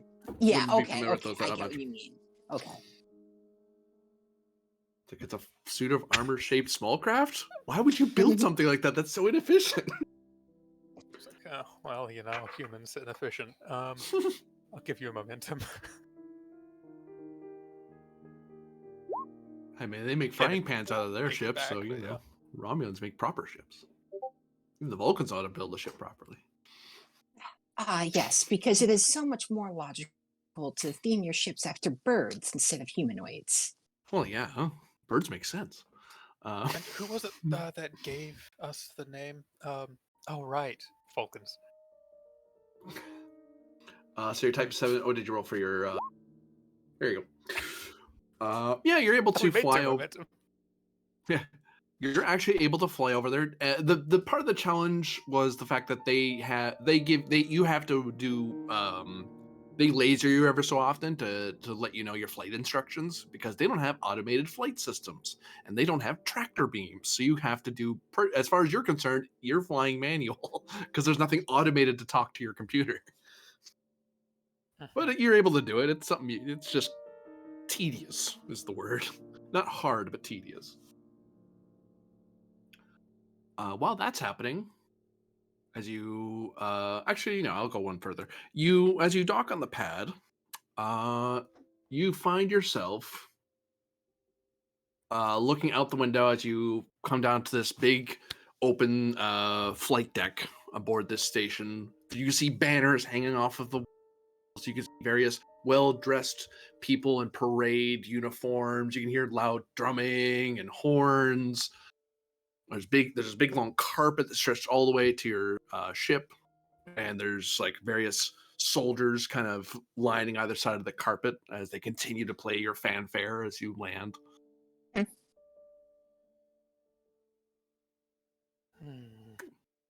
Although the paranoid eye of Ryloff does catch that there are quite a few those armored suits out there. They are armed. There's no powering down a rifle. The rifle either is in your hands or it isn't, and it's in their hands, just like pointing it at you. And there's people on like catwalks and stuff watching and staring down at the shuttle. Yeah, I'm sure like even the honor guard has loaded rifles. Yeah.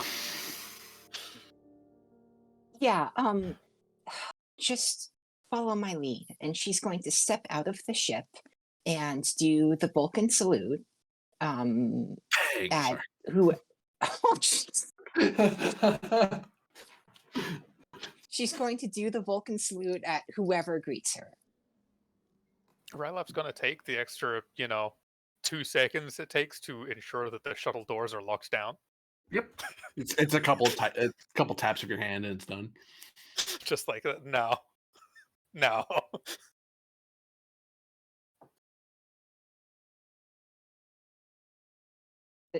Does someone greet us? Yep. Sorry, I just had to get the music going. Sorry.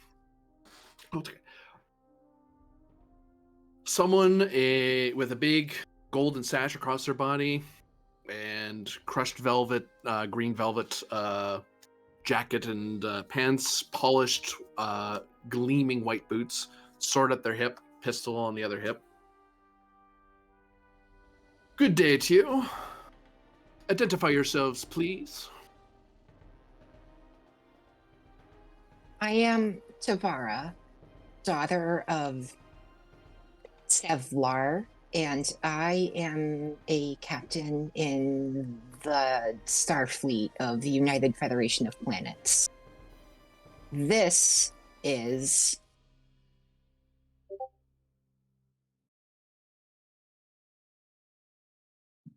introduce yourself to the humans. Usually for you to tell me title. Lieutenant Rylov, Chief of Security, U.S.S. Achilles.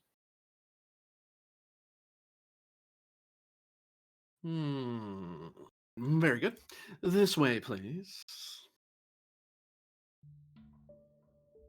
Sorry, I was typing to author. Oh, okay.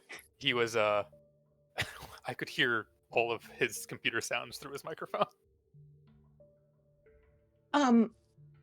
Yeah, I'm gonna put my hands behind my back and just follow and not speak and let the guy talk first. Well, there's the brilliant thing of they don't know what a phaser looks like, and I'm not gonna lie, a phaser doesn't particularly look like a weapon when it's on your belt. Have you seen these things? You have a phaser type 1? 2s even don't look like weapons. I mean, the TOS ones look like a pistol, but yeah, it looks enough like a gun. it looks like a flashlight to some people. Yeah, That's true. Which is not wrong. It technically is. It's just that flashlight tends to be a bit more tense than your average flashlight. Yeah. I'm just saying, like, if there's anything else on belt as well, it's just like, well, I don't know what one the gun is. They don't fleece you or anything. They just kind of walk you down the carpet. Various people watch you, and some people behind fans. Some people wave banners that takes you a second to translate, but something about the people are supreme. You think you don't know in Earth languages terribly well, but you can piece together a word or two. Mm-hmm. Mm-hmm. As a note, do these people that are gathered here look like they have to be here or they want to be here? As someone from a culture who has mandatory gatherings, the people who are well dressed and well dressed is like loaded way to say it. They are expensively dressed. Are there perfectly willingly, with the sort of immediacy of someone watching a parade that's passing through town. It's a fun thing to do with your day.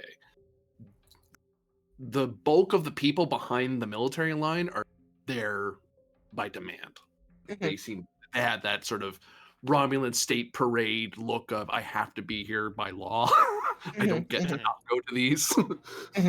I can't even gawk at the weird aliens. Yeah. I mean, hey, I get to gawk at a weird alien, which is cool. So it's one of those yeah, weird. that's essentially all they get to do. Yeah. I would like to, as I'm walking with this guy, ask, state your designation. I am Baron Remy Thason in service to the Directorate.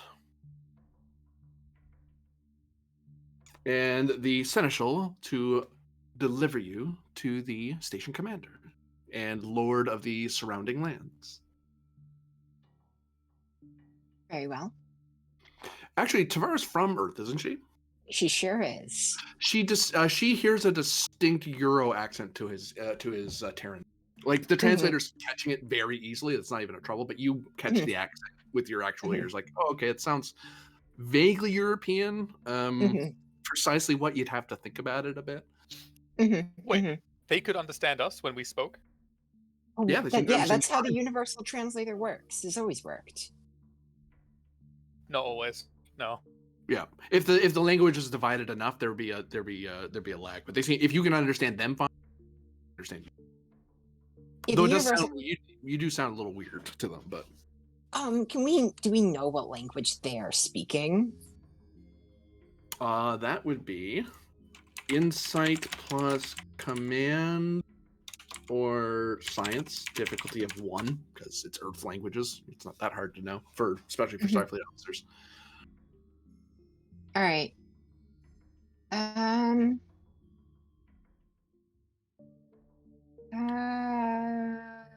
have a momentum, right? We sure do. I'll spend 3 momentum.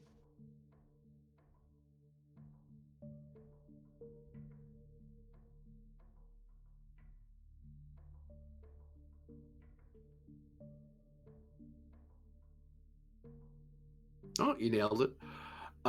It sounds like they're speaking German. Okay. My best guess right now is communist revolution in the Holy Roman Empire? ? That seems to line up more and more now that they make that linguistic tie-in. It's like this weird, that explains the commune electorates voting for. Okay, yeah, it's starting to line up in your head a little. How their system works. Still weird though.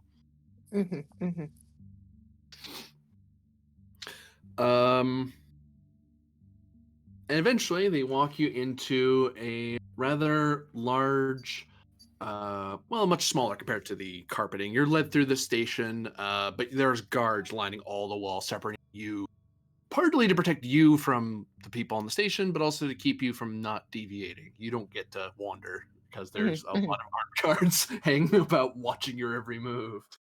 But eventually, you're led into a rather, cozy, one might say, sitting room. Large roaring fire, various bookcase with various books in it, and data pads stuffed in there. Nice big wooden desk, decorated with little flags. A computer sitting on their desk, and standing across from you appears to be a gentleman with a rather long face, an uneven cyan-dyed hair, and pale white eyes.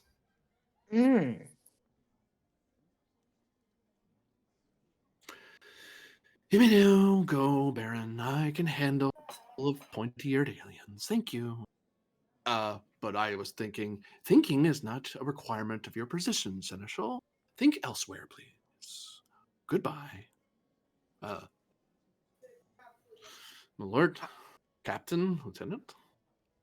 I will do the Vulcan salute again and reintroduce myself. I am Captain Tavara of Starfleet. This is Lieutenant Rylov of Starfleet.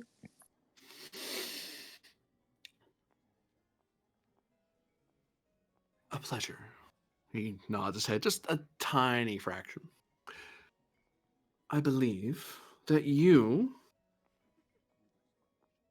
wish to speak with the director of our noble cause.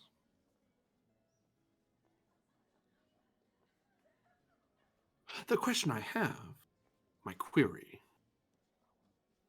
is why should he? To what gain would the Callahan Directorate have? To what service could you be to the great Callahan dynasty?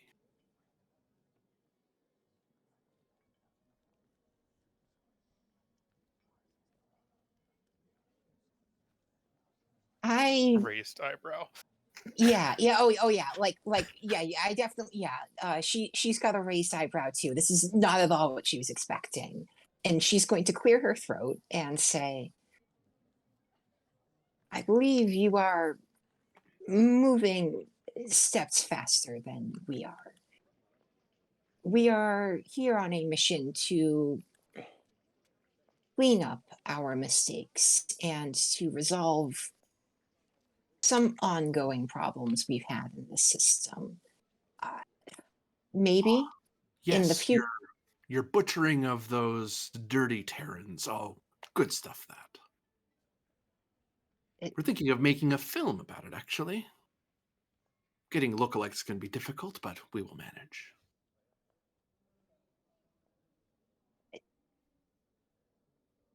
I have a query for you.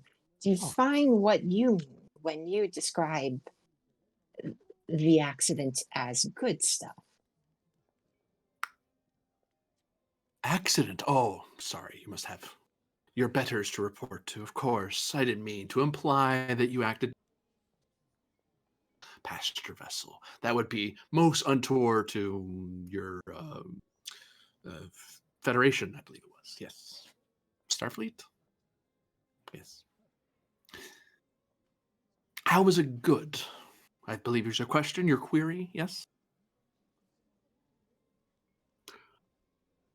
The reason it's good is because the Terrans are a backward, childlike race tethered to the womb of humanity, unwilling to expand themselves into the stars and seize what is owed to us.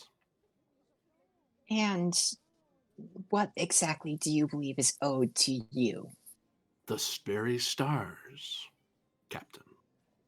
Every last twinkle of the firmament and beyond.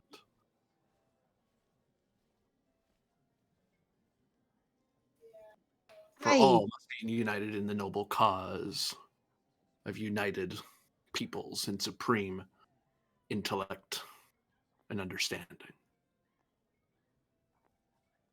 That is the burden of your directorate. It is our noble calling, our vocation most proud to be held. I can even sense that you yourself are of a enlightened species. You are no mere animal. You have a soul. Although your lieutenant's soul is a little more dampered, it is not through lack, it is through discipline. To both of you. I congratulate you on your people being able to be blessed by the gods of whatever it is you pray to. Yeah, Tavara is just going to like turn her head to Rylov and give you a look of like, what is up with this guy? This is not at all what I was expecting. Rylov's inscrutable. He's just kind of there. Yes. Forgive me. After our accidental entry into your system, I did a cursory glance through of your planet's culture. I was under the impression that you did not know anything of space outside of your firmament. Have you known beforehand that there are more stars than your own? The first Callahan supposed in his writings that the stars were but not holes in the firmament, but further suns that burn with the very souls God has bestowed upon us elsewhere, that they are something to reach for. It is not a popular held belief among those under the directorate. I mean, as much as anyone once upon a time believed that our God, when in fact it's a ball of gas. Disappointing, but truth.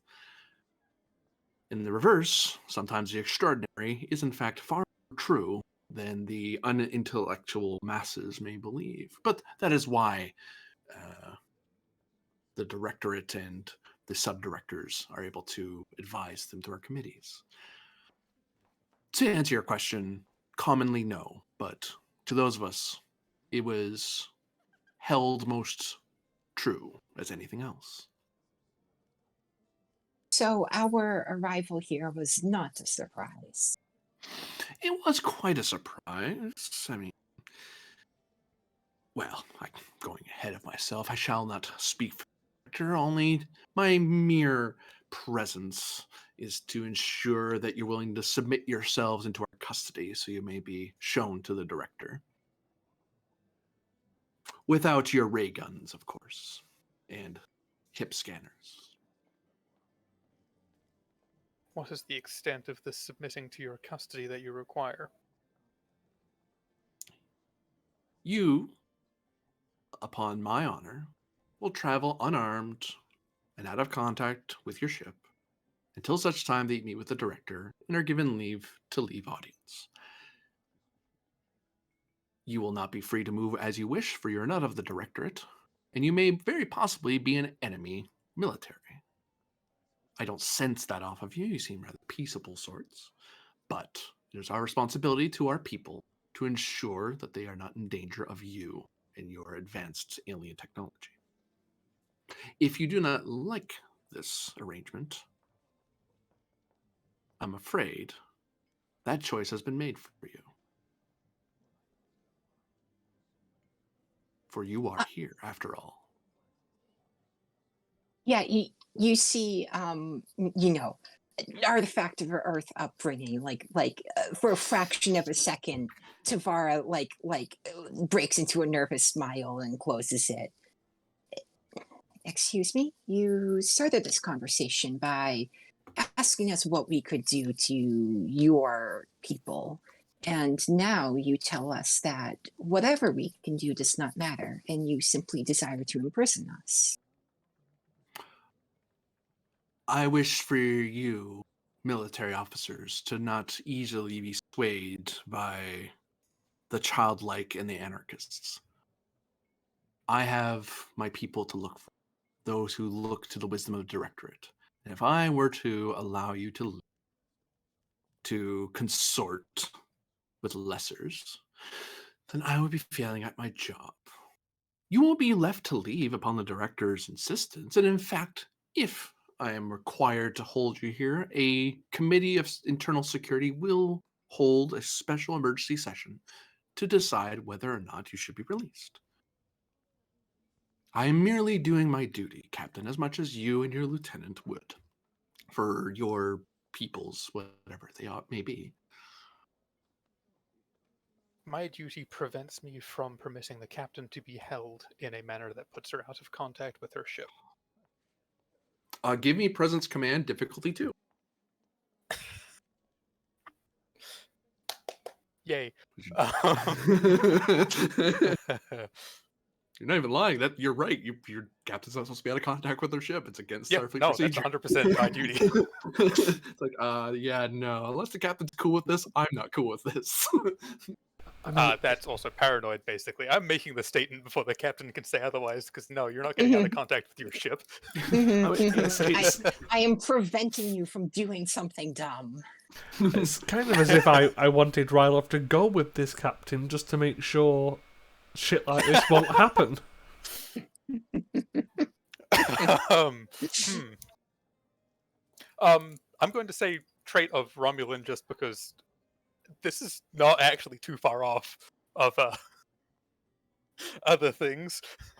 I will let you bring down the difficulty on the more on the line that this sort of societal demand culture is very ramen. You're very familiar how you're supposed to talk to this guy, and it's not throwing you at all. Like, this is normal in ramen society to be this direct. I won't let you kidnap my captain because I'm kidnapping her first. Yes. She's my promotion ticket. Don't take that away from me, you jerk. Oh. Listen, don't cough. I'm not letting that happen. No, and what was the presence command. Okay. Difficulty 1 now. Difficulty 1. I'm paranoid, if that hurts or helps. Or does nothing. It does nothing at this point. And inscrutable, which I think is also doing nothing at this point. Inscrutable will increase your complication by... Lovely. It actually makes it harder for him to understand you. Yes. As he is apparently a psychic, which is not really that surprising.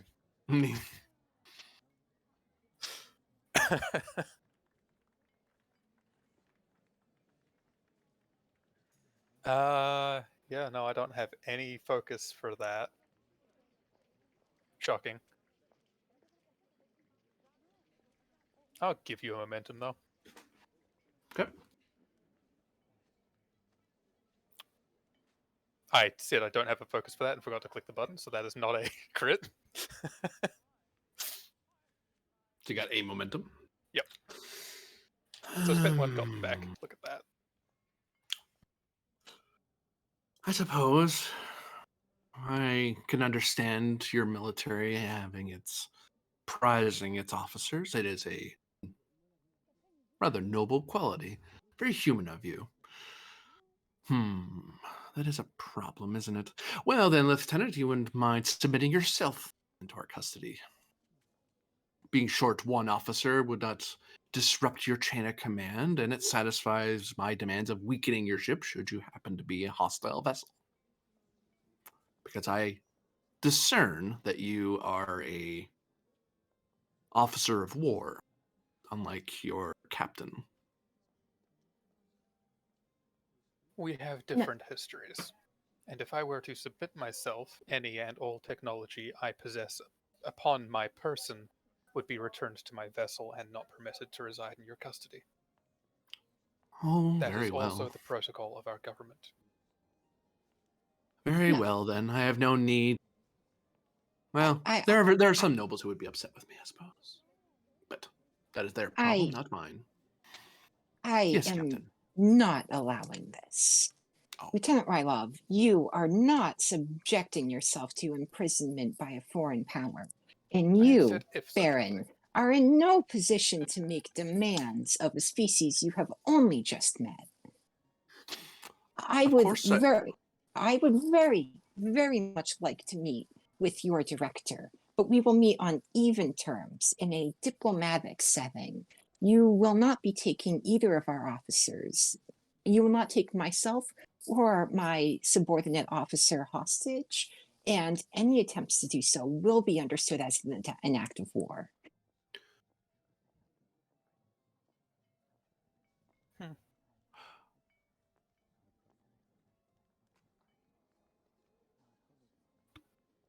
I see. Then I'm afraid we are done for now.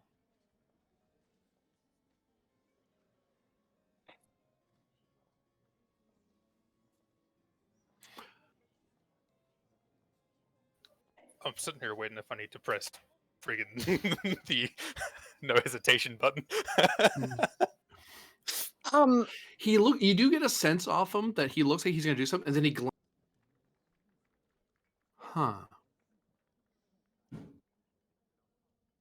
I believe our contest of war can't really happen here, can it? In that event,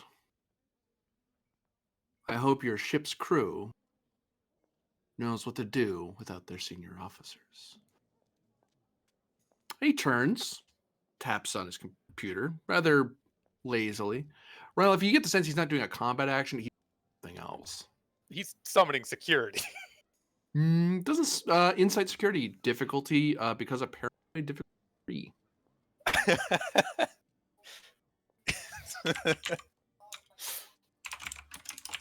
Difficulty 3 because paranoid brilliant.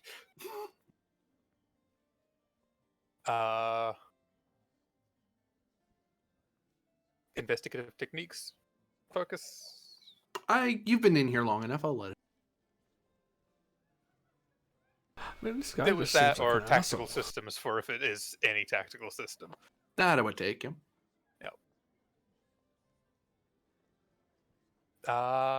Wary talent. That would fire, given what you're doing. Yep. I'll give you a threat. One threat.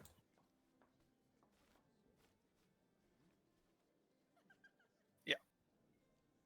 Oh wow. Okay. Yeah. I felt like making you momentum today. Apparently. did you bring the diff down? No. No, so it's still free. But that's still 2 momentum. Yep, it is 2 momentum. There's a sense like, is he doing security? And then looking at what he's typing at, it looks like you can guess that there's no flashing lights, there's no noises you're hearing outside or anything like that. There's no rapid boot steps. You're estimating he's bringing up something. He's loading something to display in the room. But it's not a tactical thing that he's doing. Tavara is like about to tap her comm badge to beam the two of them out, and then she looks at Rylov, and then like she moves her hands back down. I'd say best guess as to what that could be. For As momentum. far as Rylov's concerned, yeah. He's displaying something on a television, like up a display to show you something. Okay. Just kind of a very slight hand gesture that Tavara may or may not pick up, but you know, just the no. Mhm. Yeah. She's going to like motion with her arm. She's going to motion with her hand to her communicator. And you can't know for sure, but what she's trying to say is like, don't worry, if things get bad, she will beam them out. Because that's our ace in the hole that he doesn't know about. Tease and Screwdle, but also entirely not concerned about that at all. The screen pops up, and you notice a swarm of those armored suits are now swarming toward the wildfire and firing at it. The wildfire is in combat now. But Rylov, due to no hesitation, can now do something because he realizes that this guy isn't doing combat, but that is, you now know the station and the ship are now in combat with each other. Huh, and he gave the order from here. Funny. Oh, hold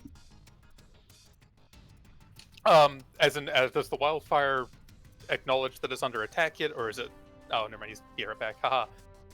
I think the order might have been given, but he's just showing you now. There's a couple options. I'll figure out that, but yeah. So, the other option is, well, I'm not above hitting him in the head and then sending commands from his console. All of that probably would be picked up fairly quickly. I mean, is it me or is this guy just giving off like cunty energy? Yeah. Oh yeah, okay. My plan was the whole time was okay. Look, we have transporters. He doesn't. There's no way he can even have transport inhibitors. If he tries to kidnap us, just say 3 to beam up, and reverse kidnap him instead, and then release him as a bargaining chip. That didn't work because I didn't think he would be dumb enough to send his Gundams on us. I mean, yeah, that's never underestimate human stupidity is basically what Ralph was saying before, and you're like, they wouldn't, and he's like, look, he doesn't want to say it right now, but hey, look, I was right. Told you so. I mean, you don't even have to beam to the ship because the shields would be up. You could beam Exactly. to your shuttle. Or that, yeah, that too. That would require someone on the shuttle who could do that, but yes. Wait, no, you could. Does the Type 7 have shuttle bays? Type 7 has emergency transporters. No, okay. Well, yeah, because I was thinking you could get a Catal from the wildfire to transport you from one location to the shuttle. You just can't transport you to the ship. Potentially. What the fuck?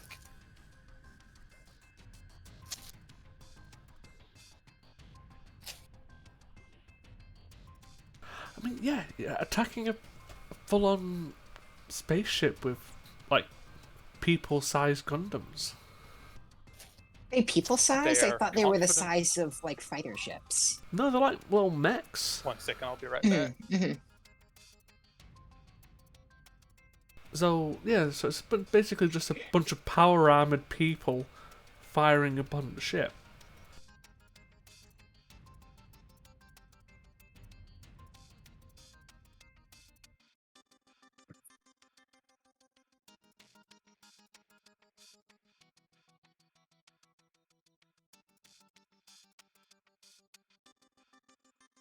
I actually can't wait to see how you respond. I find Stavara a very fun character to play, but she's not the most successful or brightest officer in Starfleet, so probably not well. Like, because, like, firing upon them is an option, but it's like, there's escalation, then there's, well, that. I think my plan is for right now to threaten him. And if he won't back down, well, then, we're beyond the point of negotiation. Yeah, so I can't wait to see what comes next.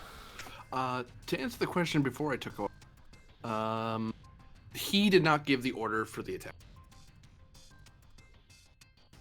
Yeah, so it Like kind his of... movement wasn't the initiator. He was showing you something that he was aware of. Yeah, so it's kind of like I said, it's a case of he's just showing you that they were already firing on the ship.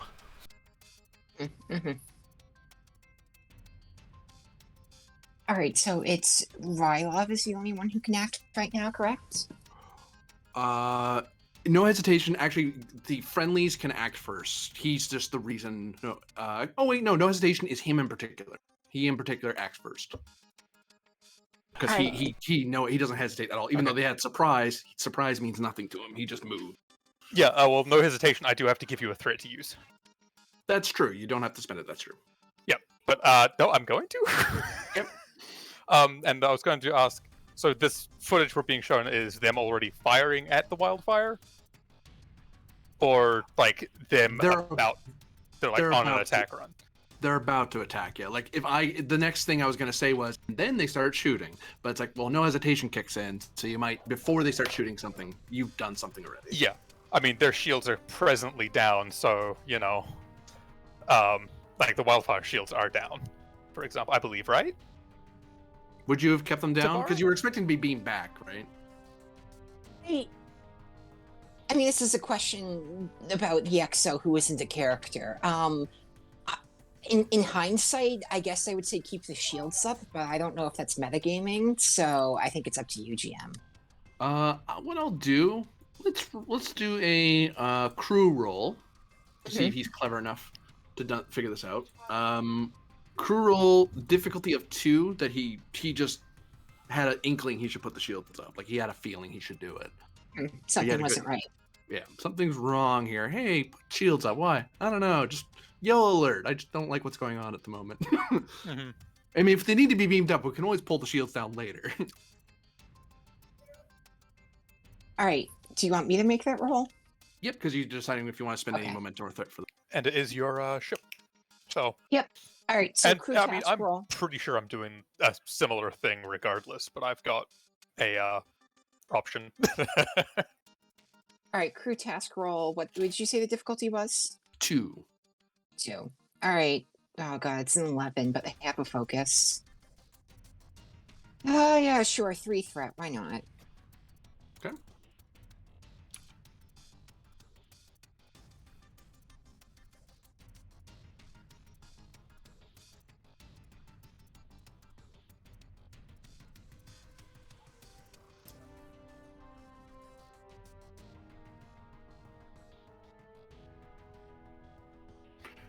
Yep, they seem to have the wherewithal to pull up the shields. They're at your alert.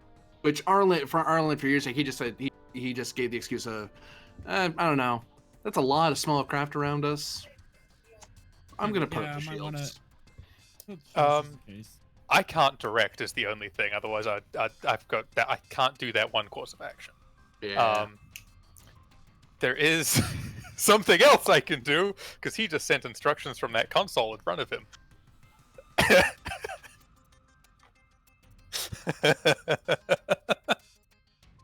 If you override the console, I can nerf pinch him. Oh, I could do multiple things at once. So, first Oh, off, okay. well, He's there. I'm sure they've got security systems in this room, but it'll buy us a little bit of time, potentially. So, yeah, I'm gonna go sock him Okay. rather than shoot him. Let's not give them an idea of exactly what we're capable of just yet. But he can't. If he's conscious, he's going to interfere with what I plan to do next. It's Daring security opposed. Yep.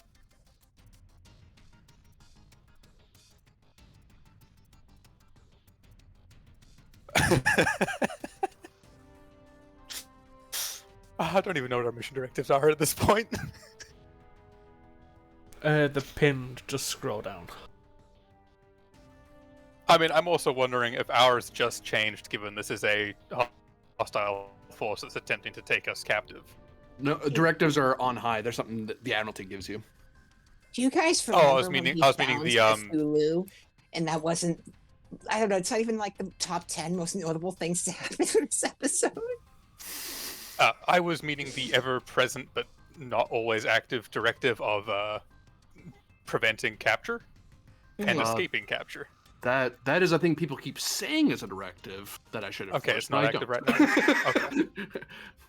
I just know it's come up before, so I was like, is that a thing? Did that just pop for us or no? Okay. No. I mean, you could probably get away with Directive 3.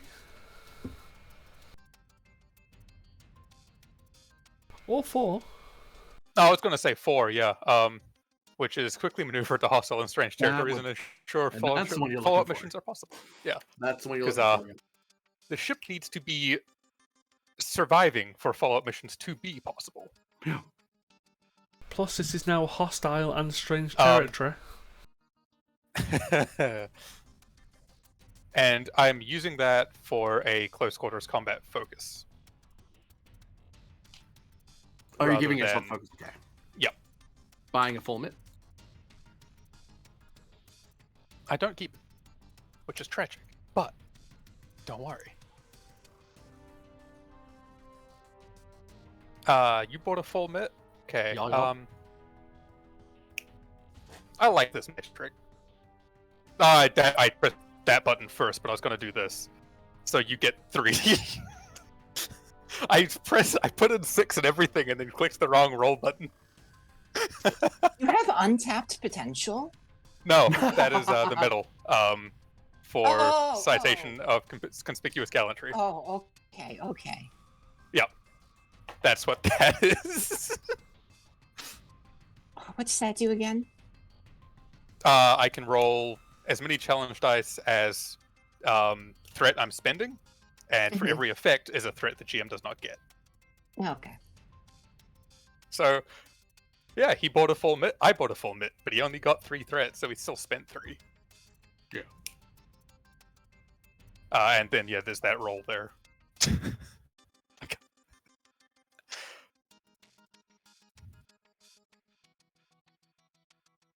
One, two, three, four, 5, 6, 7.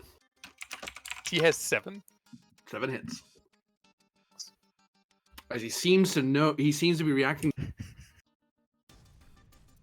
7. Can succeed at cost. We both hit each other. Yeah. Okay.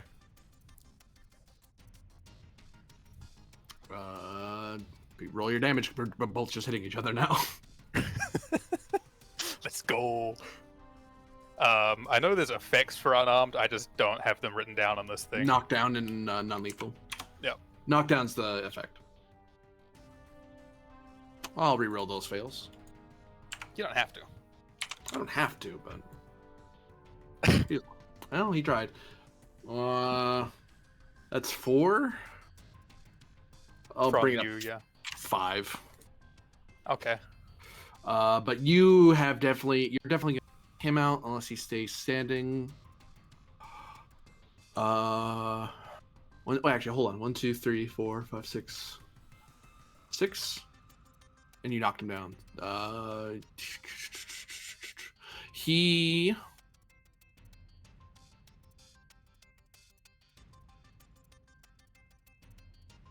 will stay standing. Okay. I'll use a metal to half the damage I took. So 3. Yep. But he's knocked down now and effectively away from the console, correct? In essence, yes. He has to spend a minor to get back up again. Yeah, and it's my turn, so he can't do that. Haha, go away. Thunk. Yeah, when you punch him, he basically turns and spinning elbows back at you, but you both connect at the same time, and you go sprawling onto the floor because you just happen to be just fast enough that even his predictive powers weren't enough to save him from the punch. Mm-hmm. But even he looked surprised. He even looked surprised that he was doing it. Like, why am I spinning? Was the look, and then, oh, that's why I'm doing this. Yeah, I mean that's also because no hesitation was just an immediate reaction from Rylov, so it's like, oh god. Why am I got to spinning? I feel like I'm immediately under react in attack from something. Oh. Yeah. I've got the acceptance at Beta Lankal, which is misdirection and redirection, which is what I'm going to attempt to do from his console. Okay, yeah. So that I'm going to buy an extra turn with that. Oh, okay. That's what you're doing. Yeah, yeah. And then, yeah, that's what I'm going to try to do is, from his console, what orders did he just send, and what can I basically send something to turn that from an attack run into a aggressive flyby instead. He sent computer turn on main projector. Main projector? Okay, so the... Tragic, okay. Yeah. It appears this computer's... it does connect to the network of the station, but he didn't make any orders to it for an attack. He just got the projector to turn on. Okay.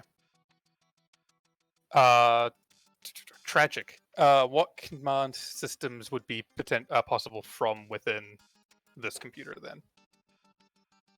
At like a quick glance, what would Riley be able to be like, okay, what does this have access to, if anything? That would take an action to figure that out. Because you'd have to type at the computer and figure out how it works, what it's connected to. Because it isn't displayed like an L card, like this is an engineering station or this is a command station. It's just, a keyboard with a monitor. Oh, yeah, I can do that.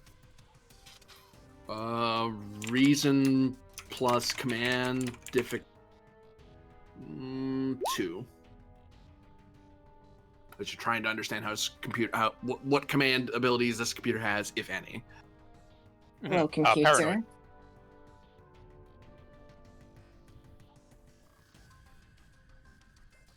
I am paranoid. Doesn't hurt or help. Okay. Investigative techniques focus. Oh, take it, yeah.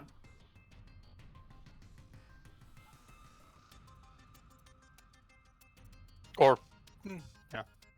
So I also have guerrilla tactics. That wouldn't help you here. Yeah, I don't know if you spend time like training in the bush to like hit isolated patrols. It doesn't sound like that would teach you how a CRT That is a works. very specific subset of guerrilla actions. This would be using or trying to gain access to their systems to use them against them is under that umbrella as well. Okay. Well, you're probably not under silent running right. So I'll take off that -2 to your power. If the shields are up, they can't be. So Yeah. And yeah, we weren't hiding our presence. I need to roll this again. I don't. Tragic. Why is it not redisplaying? And I'll give you a momentum.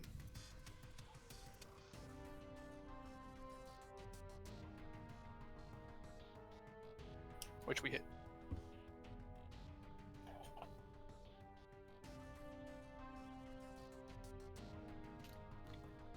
Huh? It's not displaying right. That's annoying. Oh well. Yes. So it would seem that this computer can pull up the central library.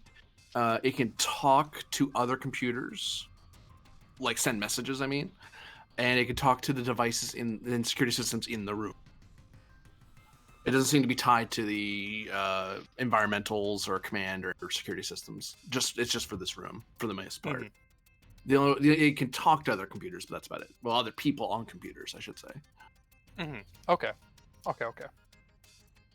I'll give you a threat and a momentum for another turn, and we'll disable all security systems in this room. Certainly. Just give me a moment to refresh my computer because it's not my computer. This particular window. Well, Tony was being weird. +1. Deal. Thank you. And now the power's back. Good. All right. You wish to do that to that. So control plus. What are you turning off again? Sorry. Security systems. Security. Difficulty 2. Sorry. 3 because.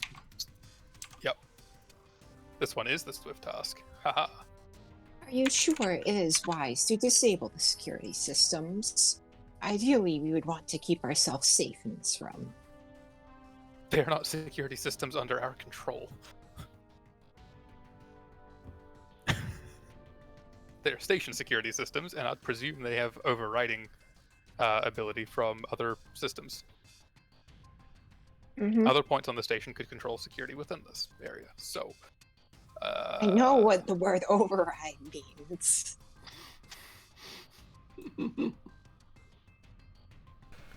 The conversation between a Romulan and a Vulcan is just so goddamn sassy.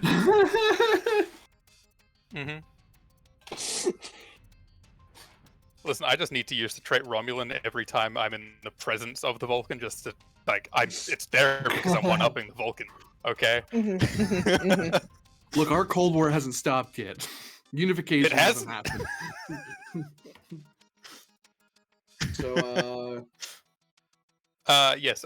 Control, security. Tactical systems. Focus. No, unfortunately. No. Internal security would be more applicable. Internal security.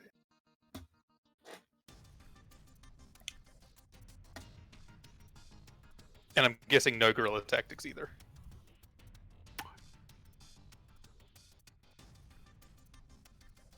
I take it because you're not trying to do anything fancy with it. You're just shutting them. Okay.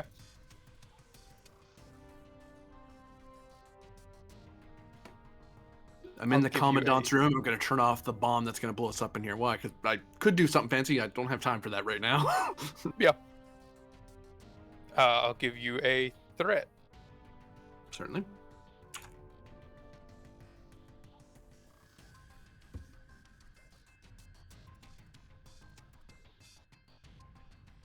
And make tow momentum off that. Which does the security systems in this case include any surveillance in the room or no? He is recording what's happening in this room. He does have security systems for gassing the room, and for dampening sonic powers, which that actually is on right now, set to keep from listening into the room. It's sonic white noise essentially. It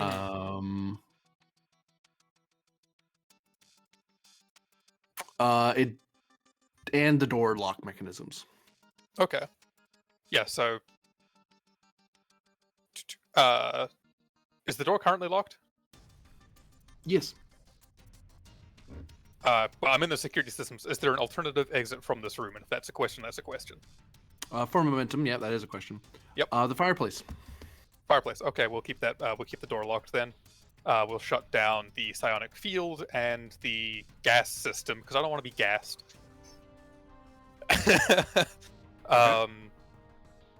Cameras. Yeah, we'll shut off the cameras as well because if we leave through the other thing, then they'll see we did that. At the moment, they don't know we're aware of it. And that guy's still conscious, so we're not going through it yet. But he also is on the floor and can't see what I'm doing.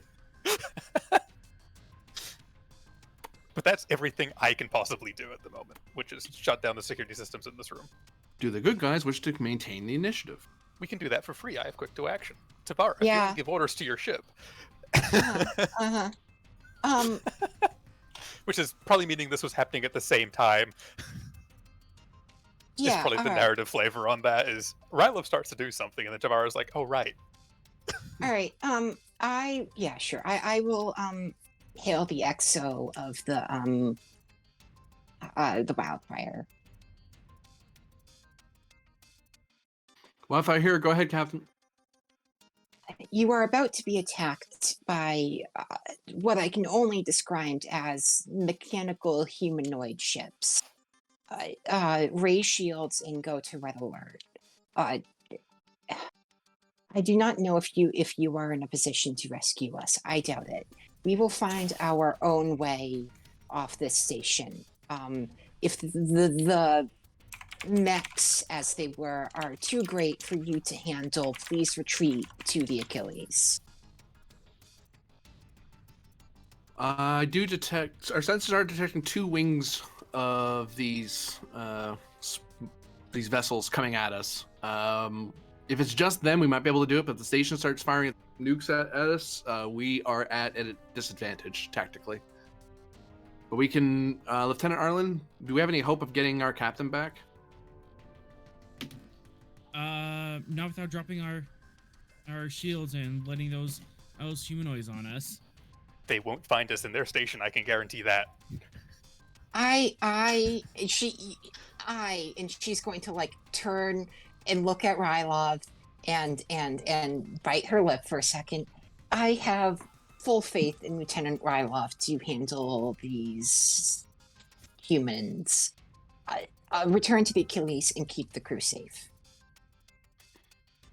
Aye, sir. Ironically enough, my primary training was with dealing with humans. So, Lieutenant Arlen, we have warp, right? We do have warp. Wait, probably not a great idea to know we can do that. No, scratch that. Impulse to the Achilles. Get us out of here. And the wildfire retreats from the fight. All right. I would like to does that count as an action as a direct? Yeah. All right. Can I spend for another action? For 2 momentum or 2 threat, you can swift. Sure. All right. 2 momentum. Okay. Just for the record, that guy's still conscious? Yeah, that's what I'm taking care of. Okay, just had to make sure. That wasn't a, ooh, you're about to do something stupid. That was a, just in case. Just in case. I didn't knock him out yet. No, Lieutenant, I can see he is still breathing. I can remedy your insufficiency. And she's going to step forward and do a nerve pinch on him. Opposed roll for obvious Uh-huh. reasons. Doesn't she have an advantage because he's on the ground? If she hits, she gets bonus momentum to the roll. Okay, I forget how that worked. I just know it was like a big I know. thing, I keep apparently. thinking it's advantage. It's like, oh, it's bonus thing. It's like a success, right? No, it's You just get a bonus momentum to spend toward it. Like, oh, okay, he's buying a full mech because he doesn't want you to well, throttle Yeah. him from his perspective. Oh no, And- you must be trying to choke me out. Why are you going for my shoulder? Ah, it must be some alien trick. No, that's not what I'm doing. So I'm sure they think we're the same species. Well, yeah. I mean, And actually, I will give you one free hit because he doesn't know what a Vulcan nerve print is. He doesn't know he's in danger. Mhm. He's like, I'm protecting my neck. Mhm. That's not what you should be afraid of.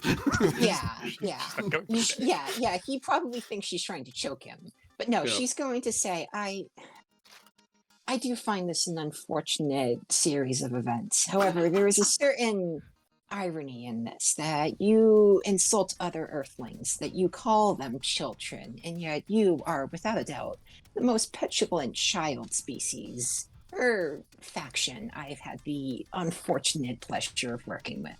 Yeah. All right. Yeah. No.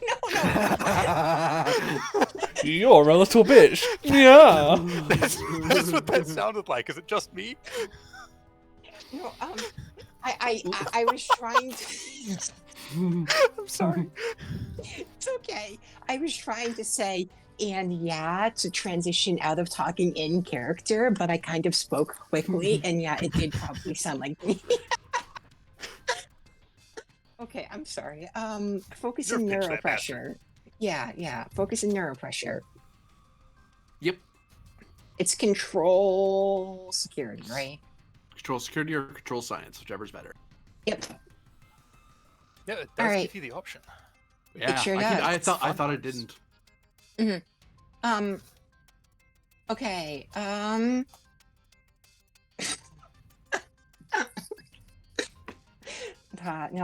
No, not gonna reply. I bought Okay. a full mint, by the way. All right, so 1 momentum, and then it would be 5 threat to roll 5 dice, 2 for 4 and 3 for Correct. 5. All right. Well, here goes nothing. Well, hopefully it is something, but 1, 2, 5. Wait, 1, 2, 1, 2, 3, 6, 7. 1, 2, 3, 4, 5, 6. Difficulty +1, but it's canceled by the Vulcan thing. You're actually short by 1 right now. I'm short by 1? He has 7, you have 6. Oh, shoot. You cannot spend determination after the fact to add a success, right? You have No, to you reroll. can. Yeah. Ooh. Okay. yeah, I can't assist you, unfortunately. Yeah. I already snotted Okay. it. Okay. Well, this is my consequence for Neon. Yeah, it is. Oh God. Can I do anything about this? I could dispense a determination and reroll, but what are the chances that I get a 2? Well, it is a 4, and I do have a focus, so not bad. Okay. Do you can I spend- have a star-crossed or anything like that? No. No, 'cause you she's wouldn't a- because it's the... she's a guest Never character. mind. Yeah, I said it before I finished thinking about it. Go away. No, Sorry. I like reprimanding people. It makes me feel big. No, I know. I'm only allowed to bully you in character. Okay. I'm sorry.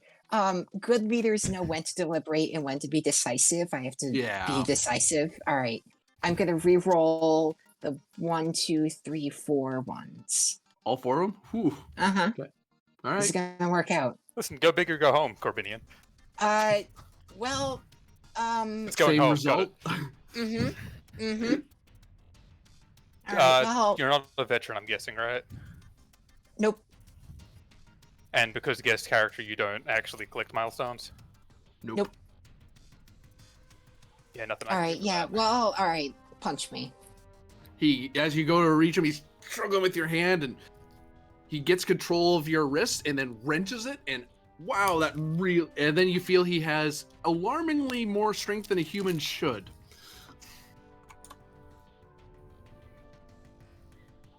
Rerolling whiffs. How contemptible. 1, 2, 3, 4, 5, and he actually knocks you down. As he twists, and you kind of crumple to the ground for a second. But are you taking the non-lethal injury and passing out, or are you staying up? We have to No, we don't. All right, can I give you 2 threat to stay up then? You can, yep. All right, I'll do that. So, not arrows. I've just You're realised. down on the ground with him, wrestling as you're trying to get your wrist back. Because he's twisting it, you just kind of keep rolling with it so he doesn't like break something. It really hurts, but thankfully you're a Vulcan, so it doesn't hurt nearly as much as he thinks it does. But still, ow! Your arm's not supposed to bend that way. Yeah, no. She is going to call him a contemptible augment. Hey, someone guessed it. So Arlen, from your point of view, you notice something has changed on your bridge as it's running away. Okay. Actually, sorry, I forgot you're an engineer. It appears you notice on your console as you're listening to communications, there's hailing you. The Achilles is trying to hail you. Why isn't Bridge picking this up? You're on the bridge. You just see the communication. The comms guide Oh. brings it up. Okay. And Captain Pend, you finally called the wildfire. Hi. Wildfire, I'm just informing you to not interact with the psionic creature on the planet. Okay? Wasn't planning on it, Captain. Unfortunately, we do have a problem. It seems our captain and your Lieutenant Ryloff are being held captive by the Directorate. I was on orders by the captain to return back to you as soon as possible. I think there's just a moment of just like blank-faced Pend.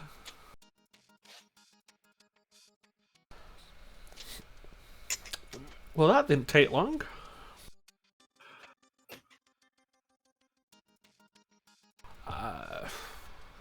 How long did that take to go south? Wasn't exactly keeping a stopwatch, Captain, but if you have any suggestions on how I can get my captain back and your lieutenant, I would greatly appreciate it. Because at the moment, I'm on orders to come back to you, which is why I'm impulsing to you now, but we're not really in a shape to do a shootout.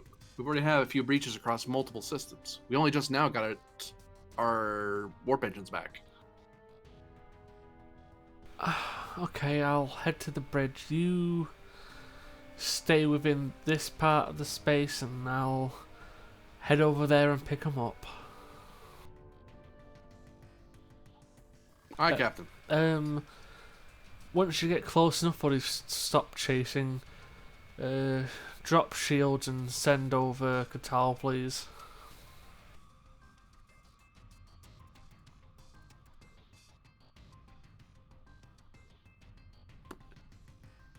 Aye, sir.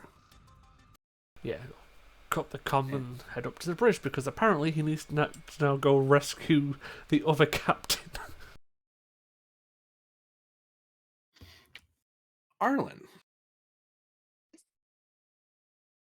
Yes, son.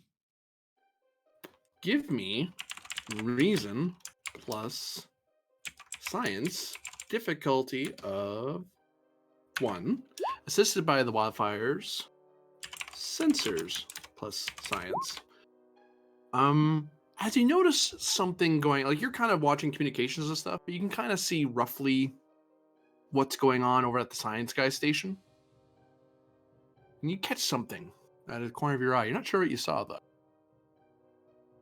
Interesting. Fast thinker trait. I can catch this really quickly. Sorry, everybody. How dare... That was a fork hitting my desk. Sorry about that.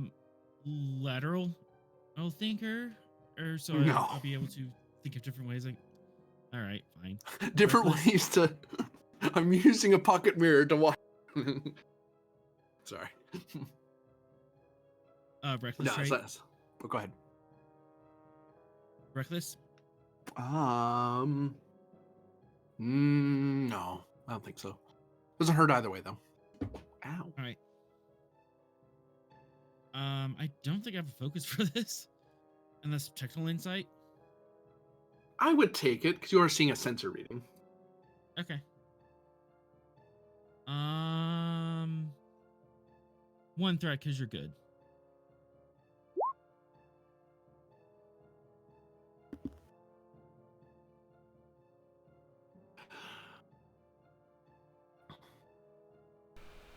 Captain Tavara. You notice. Oh, sorry, Tavara. I believe the wildfire has a role. Acquiring sensor I'm sorry. science. I'm sorry, okay. sensory science. My bad. It's Nenser's science. Thank you very much. Look what you typed. Sensors. Sensors side, yeah. And it's No. sorry. Ven, why'd you keep bringing me coffee every morning? Yeah, that would explain a lot. Arlen, you notice something rather odd about the Achilles.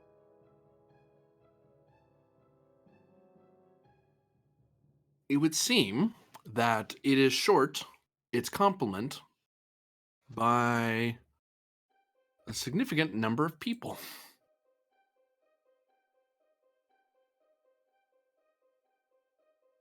Since you last saw them. Like, you know, because you served on the ship long, if you know should be aboard the ship.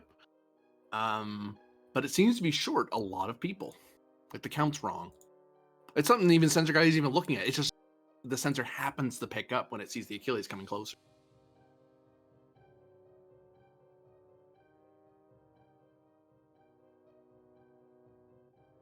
What's the number we're looking at? For a momentum, I'll answer that. One momentum.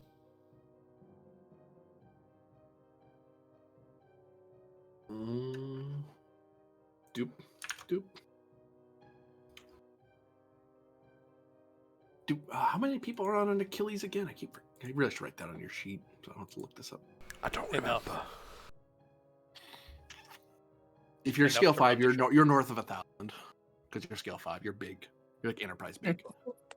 Oh, really? I thought we were like around the same size as Voyager. Voyager scale 4. It's smaller than Okay, you are. okay. And a galaxy scale so our- 6. So Okay, we're so, somewhere okay. like 500 crewman range, 500, 600. So you seen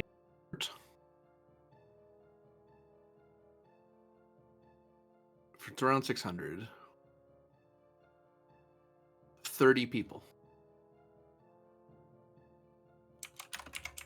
Okay. That's a thing.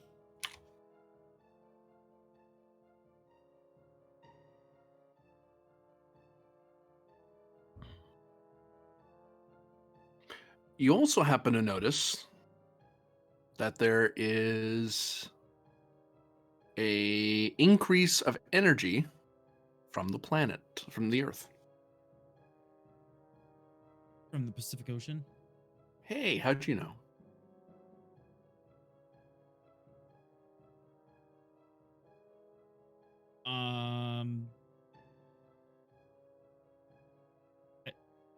Do I have a reasonable suspicion that these two events might be related? They seem to be. They could be happenstance. They could be both happening separate from each other. They're connected. I want to turn the sensors towards the Pacific Ocean. Specifically that one with the Cthulhu creature in it. Reason. Oh no. Reason plus science. Difficulty of. You're not. Well, no, it doesn't take them long to get there. Impulse from Mars to Earth is actually pretty fast. Yeah, we'll call it diff 0. Sensor science. Far away is Earth to Mars?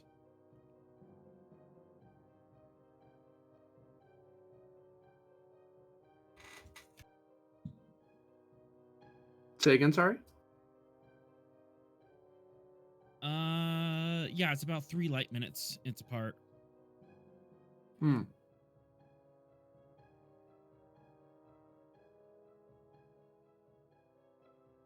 you're just gonna roll flat? Yeah, let's just roll flat. I'll grab the Fast, wildfire. fast thinker, bonus momentum. I'll let you get up one more action before I change the scene because of fast thing. Okay. Lateral thinker, bonus momentum.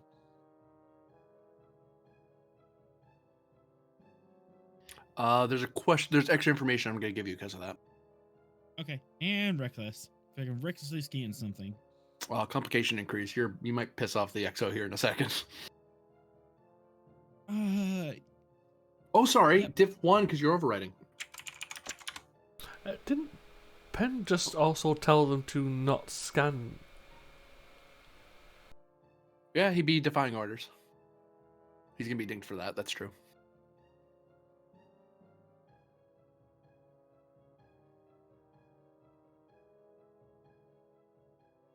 no, this is too important. I'll take the ding.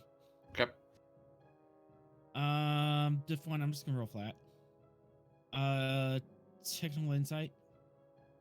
Let's focus. I'll say no for what you're doing here. Starfleet protocols. I'm fishing. No. Good fish, though. All right, no focus. Let's go. Oh, never mind. Oh no. The ship doesn't help you. He's got 0. How determined am I? Determined enough to take a rep ding, so Mhm.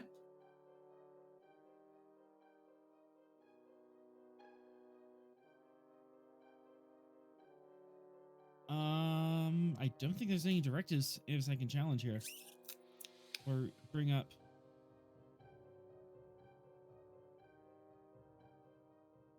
Uh, Uh, 3 reconnoiter. Directive 3. Directive 3, yeah. Okay, let's do Directive 3. There you go. So 2 momentum gain.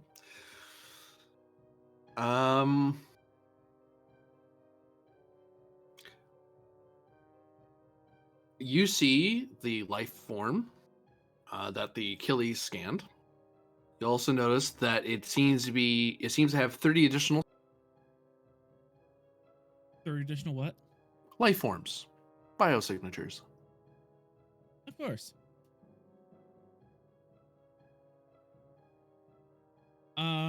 Status of those 30 extra life forms. Momentum spend. Take it. It appears that they are approaching. They're about to be in contact with the creature. But they are alive. They're not uninjured. They do seem to be very, very cold, though.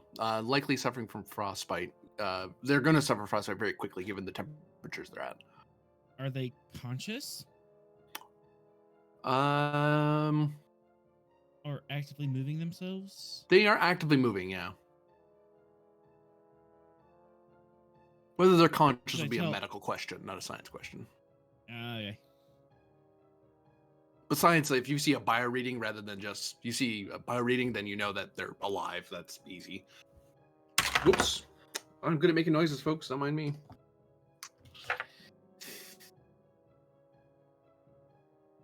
I'm gonna stop touching ETA things till on my desk now. contact. Hey, ETA till contact. end of turn. So seconds, minutes maybe. Minutes. Okay. Uh, Sir, I think there's something happening with the creature in the ocean. There's 30 life signs missing from the Achilles, and they might be on approach to the creature somehow. Lieutenant Ireland, I quite distinctly remember hearing Captain, and actually, sorry, before that all happened,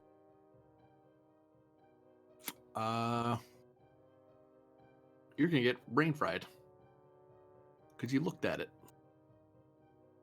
You might even tell them that. 1 second.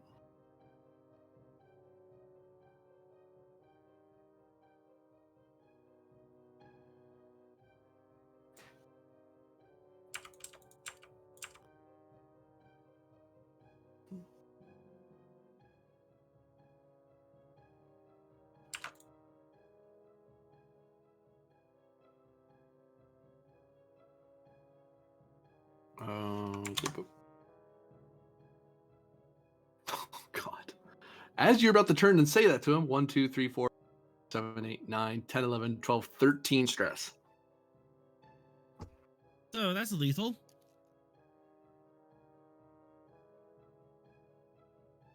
You turn, and everything hurts like you wouldn't believe. As it feels like your head's being 11, microwaved. half the damage inflicted. Decoration of gallantry. 1, 2, 3, 4, 5, 6, 7, 8, 9, 10, 11, 12, 13. So 6. Still enough for a non-lethal injury. How much to stay up? Did you put intense on 2. that? 2? Yep. 2 to stay up. 2 momentum stay up. Okay. So, the worst headache of your life, and then... It's too late. Never mind. All right. And you make your report through the headache. Yep. Lieutenant Erlen, I distinctly recall Captain Penn saying not to scan the planet. Well, there's 38 people missing. And I figured it was as of relative importance to find them. We're going to have words, Lieutenant. Not at the moment. Ops, get me the Achilles I'll buy back. you a beer and we'll talk it over. And the scene ends.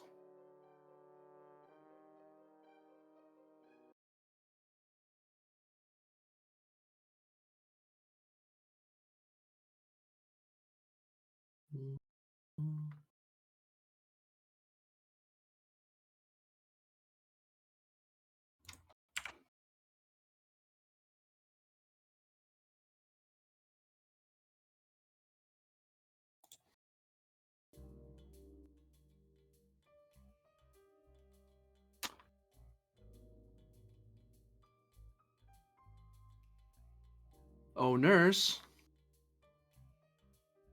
Hi. Hi. What? Has Varuk ever been to San Francisco? I Like beyond the academy, I mean. beyond the academy. Oh wait, you're a Mars technician. Never mind. You didn't necessarily have to go to. Have you ever been there? Yeah. So I think the way the enlisted sort of personnel works is I mean, they have a bunch of places that can give you you can enlist pretty much anywhere where there's a world, right? Or like a station. I never really went to the academy. So yeah, no, I've never been to San Francisco. So you're on a city in Kate. You're kind of on you're back for the holidays. You still have the rest of your program to go. What sort of things would you do back home? What sort of things would I do back home? Yeah. So I would probably like coming back home, like when I'm on leave or whatever, I would probably spend time just going through and sort of roaming around, sort of like the preserves there, and running and just sort of clearing my head and relaxing. Varuk exercises to sort of decompress, de-stress, and a lot of that is climbing in the Cation way, which is with his claws up trees. Yep. And jumping from tree to tree, just sort of working out, getting a sweat in. Yep. You and a few other Cations are probably enjoying it, and the occasional alien who's, they can't climb that Cations do, but some people like climbing through trees, and there's little handholds and stuff. But local Cations like climbing around on their own in the nearby forest. And actually it's not just you that's on leave. There's actually quite. They're not from here, but they didn't want to go to their home worlds for whatever reason, or they heard you were going to Kate, and they're like, you know what? Check out Kate. Why not? We're on leave. Let's have some fun. Yeah. Let's move around a bit. So you have like 29 other people with you who they're going to different places. Some want to do the tree thing with you. Others are going to city. Some are like, oh, I'm going to go mountain climbing. Go check out the lake, so on. For sure. And as you climb down from a tree after a nice vigorous climb, you see a human woman.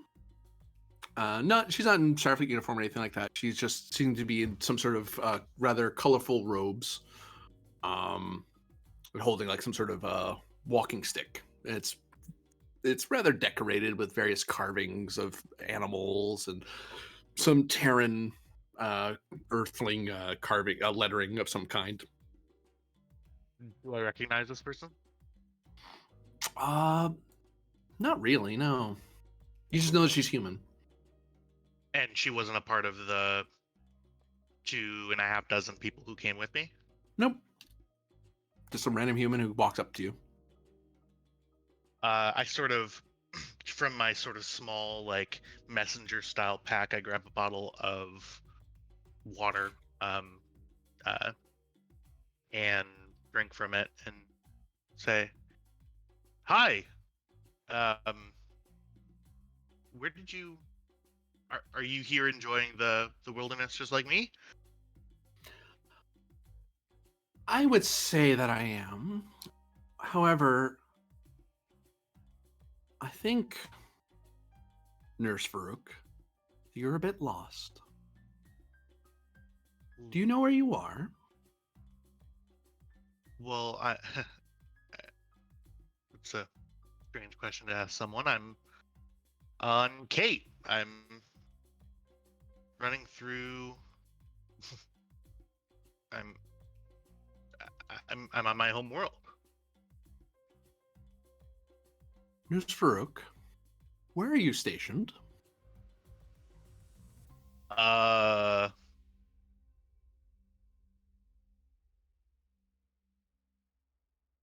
Fitness plus medicine. Difficulty of, it was 5, it's been knocked down to 4. Something's wrong. You got this real bad headache, but it feels like something's off. You know it is, but you're not quite placing it. For those playing the home game, fitness medicine is actually my best score. So, It's a 16. I'm gonna throw some focuses out there. Composer as a focus? Yep. Okay. You said diff 4? 4, yep. It was 5, but she brought it down to 4. I'm going to, just for the fun of it. I didn't say you could have fun. What the hell? You're supposed to ask permission for that. Yeah, 2 momentum, 1 threat. For die. Because Tyler's confused. Okay. Oh. All right. There is your 4.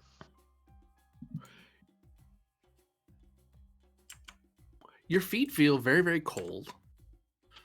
Actually, everything feels cold. Even with your fur, you are really cold.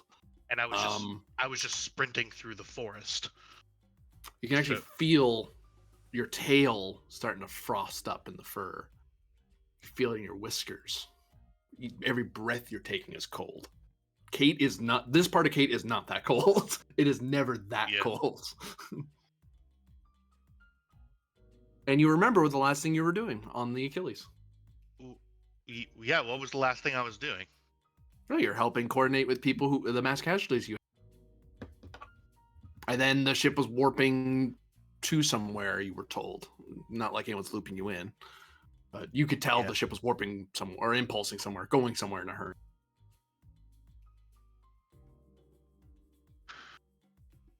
This is not as it appears to be. I look down at my I this is interesting. I'm trying to get further confirmation that I am in some sort of dream state, or it's kind of like trying to figure out that you're dreaming when you're already in a dream. You know what I mean? Stuff looks weird. Are the trees the way I remember them? I look down at my hands. Do I look the way that I know that I look? For momentum, or threat in this case, I can answer that. Yeah. You've become very aware that you are, in fact, vividly and lucidly hallucinating. You're not asleep, but you're certainly not aware of your surroundings at the moment, or if you are, you're barely aware. Mm-hmm. I look at the woman, you said? Mm-hmm. You said that she was holding a walking stick of some kind? Mm-hmm. Um, about what age? You'd guess somewhere 20s, 30s. Somewhere around there.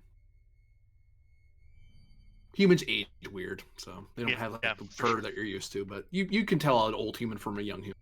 Mm-hmm.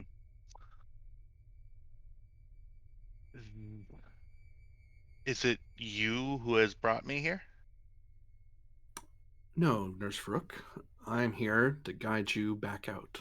Or at least alert you to the fact that you are in severe danger at the moment.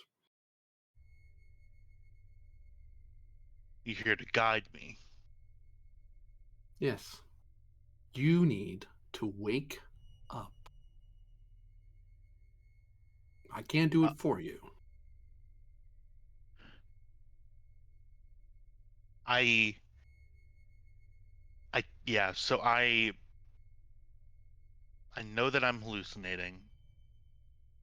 I know that Yes. things aren't the way they are. Right. I mean, if it was a lucid dream, I would just choose to wake up. So choose to wake up. Varuk will close his eyes and attempt to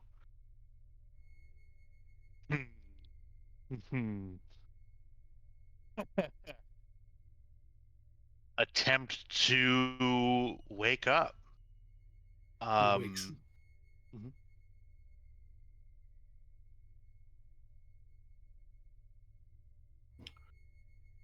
Uh-oh. You find yourself standing on a peninsula. An iceberg, in fact. Um, And you see 89 other people spread out across the iceberg, all kind of wandering wading into the water, the dark, freezing water. And you see they're walking toward this massive gate in front of them.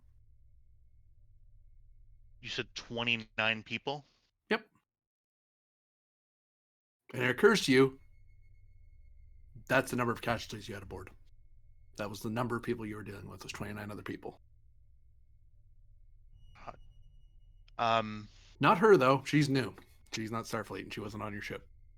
I um I sort of I I As sort of you, brush past her, and um Varuk will yell, "Come this way! You're going deeper into the water. You come back." oh, I'll have a soda? Oh, I always wanted to try Cajun raw meat. So, I was thinking maybe I wanted to. They're just in their own world entirely. They do not hear you. They're seen What's ha- oblivious to the water they're wading through. what what's happening to them? Who are you? I am a guide, a communicator. And it has come to my attention that you and your friends have wandered very, very close to a gate leading to the Untersterran. I'm sorry, what? The Ender. The Untersterran. Interesting. A realm much like your subspace, but very distinctly not. You have accidentally toyed with something you don't quite understand. Well, perhaps not you in particular. I understand Starfleet is a large organization. Got that right. I just got here. I just happened to catch you before you got into the water. If you step into that water, you will need to steel yourself. She looks over at the people. They are going to pass through that gate. And you may very well either have to wait after them now, steal your mind, or find someone to help you go through. Because I don't dare step into that water. For my presence will escalate the situation more than it already has.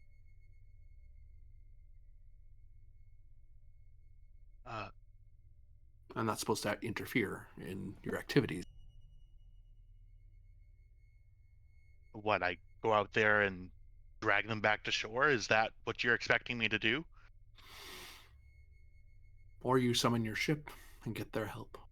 I don't know your mental capacities and training. I just know that she looks back at them. That you believe in your duty over your rank.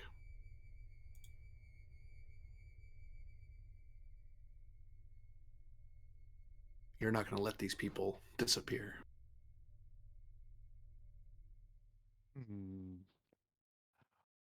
Oh,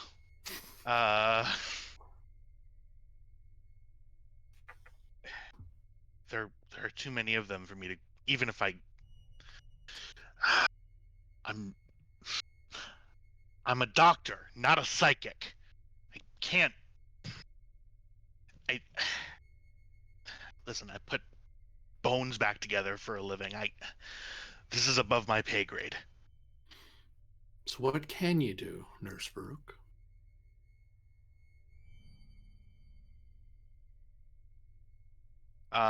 How? So are the 29 people? They're spread out in the Yeah, water. they're all kind of semi spread out and kind of waiting to the gate. Oh no, I have conflicting values. You do realise probably got a badge on, right? I I hit my communicator. It beeps. It's work. It seems to work. Nurse Farouk to the Achilles.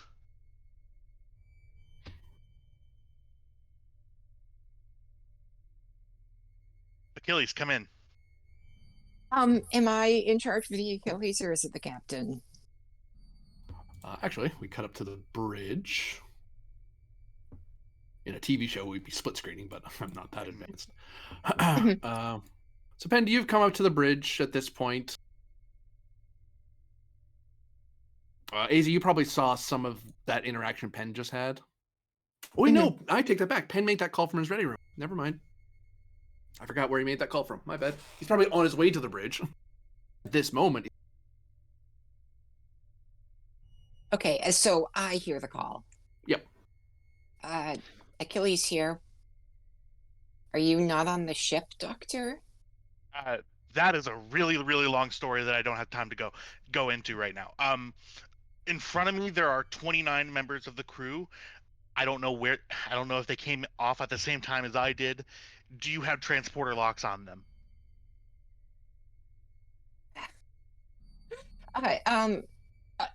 Yeah, she's going to frown. Um, I don't think so. Sensors, did you know? Or we didn't know they were missing. Where are you? I'm. Varuk is audibly frustrated. I'm on a peninsula. I'm assuming I'm on the planet. Um, there are people waiting towards a gateway. Just lock on to my communicator, and you'll see my location on the planet. Okay, yeah, we'll beam them up, and she's going to come into the transporter operator right now, and she's going to say, "Transport, I need you to beam up all signals associated with Varuk's comm signature."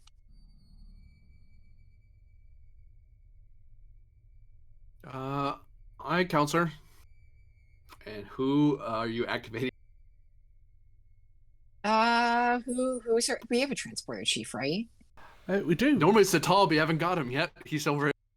Oh, He moved from the wildfire. It's as if everyone for that one mission decided to go on the other ship. Hey. Tavara asked if you wanted your crew back, and you politely told her no. So, I mean, Chief Specialist Jork Devantis is around. He's not a transport specialist, but he could sub in. okay, sure. Chief Specialist. Jork Devandis. Sure. Okay. Um, right. Engineering. Oh God, what would be the role to beam up 30 people from the planet?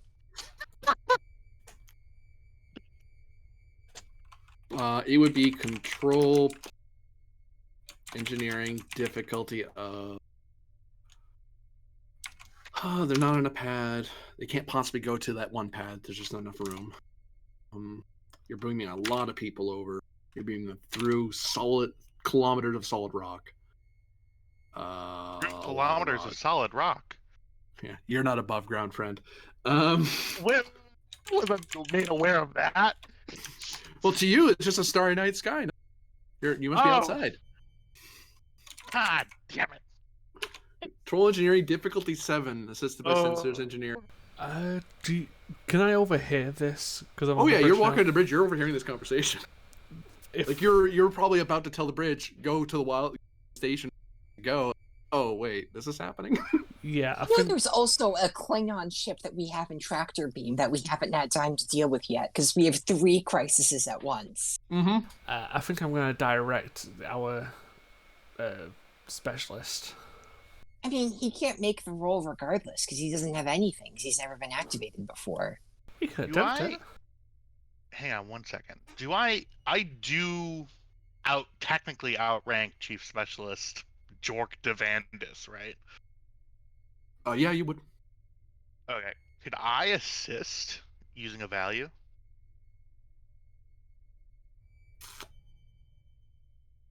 Hold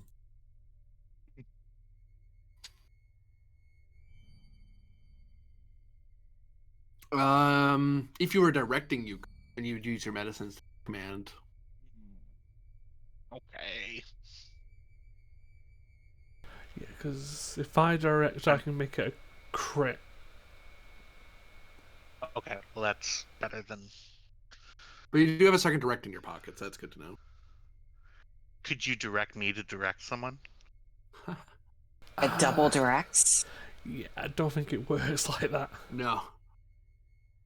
Well, if the president orders an admiral, who orders a commodore, who orders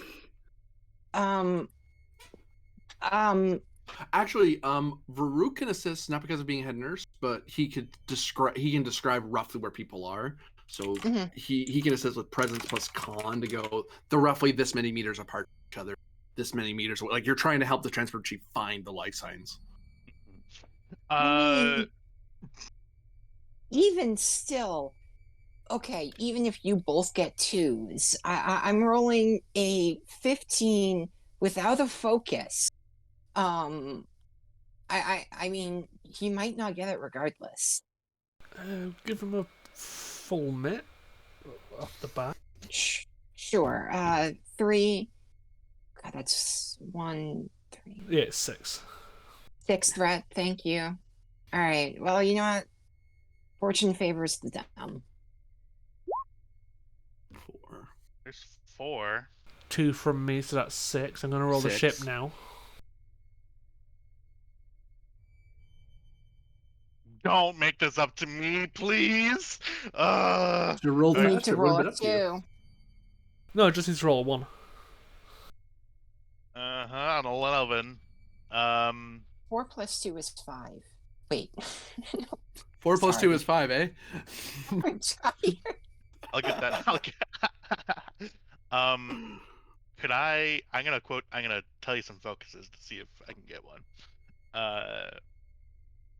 I'm gonna say emergency medicine as a focus because it requires spatial awareness.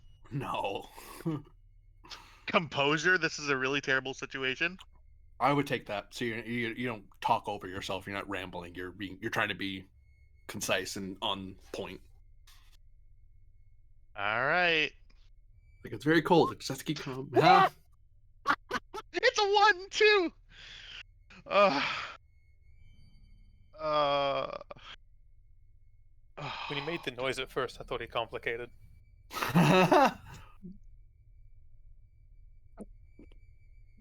Well, Captain, I don't know quite how I've done it, but I have beamed up all 30 missing crew members. And before your eyes, Vrook, your fellow crew vanish.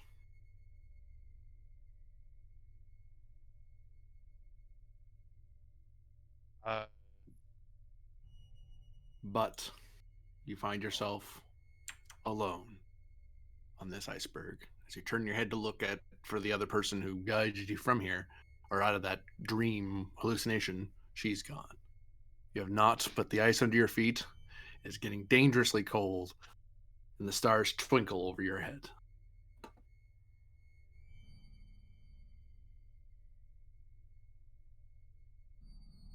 this is gonna be a tough assignment. The camera pulls back away from Vrook, showing the massive gate in the water between him and the iceberg that he stands on. And then Vrook himself vanishes.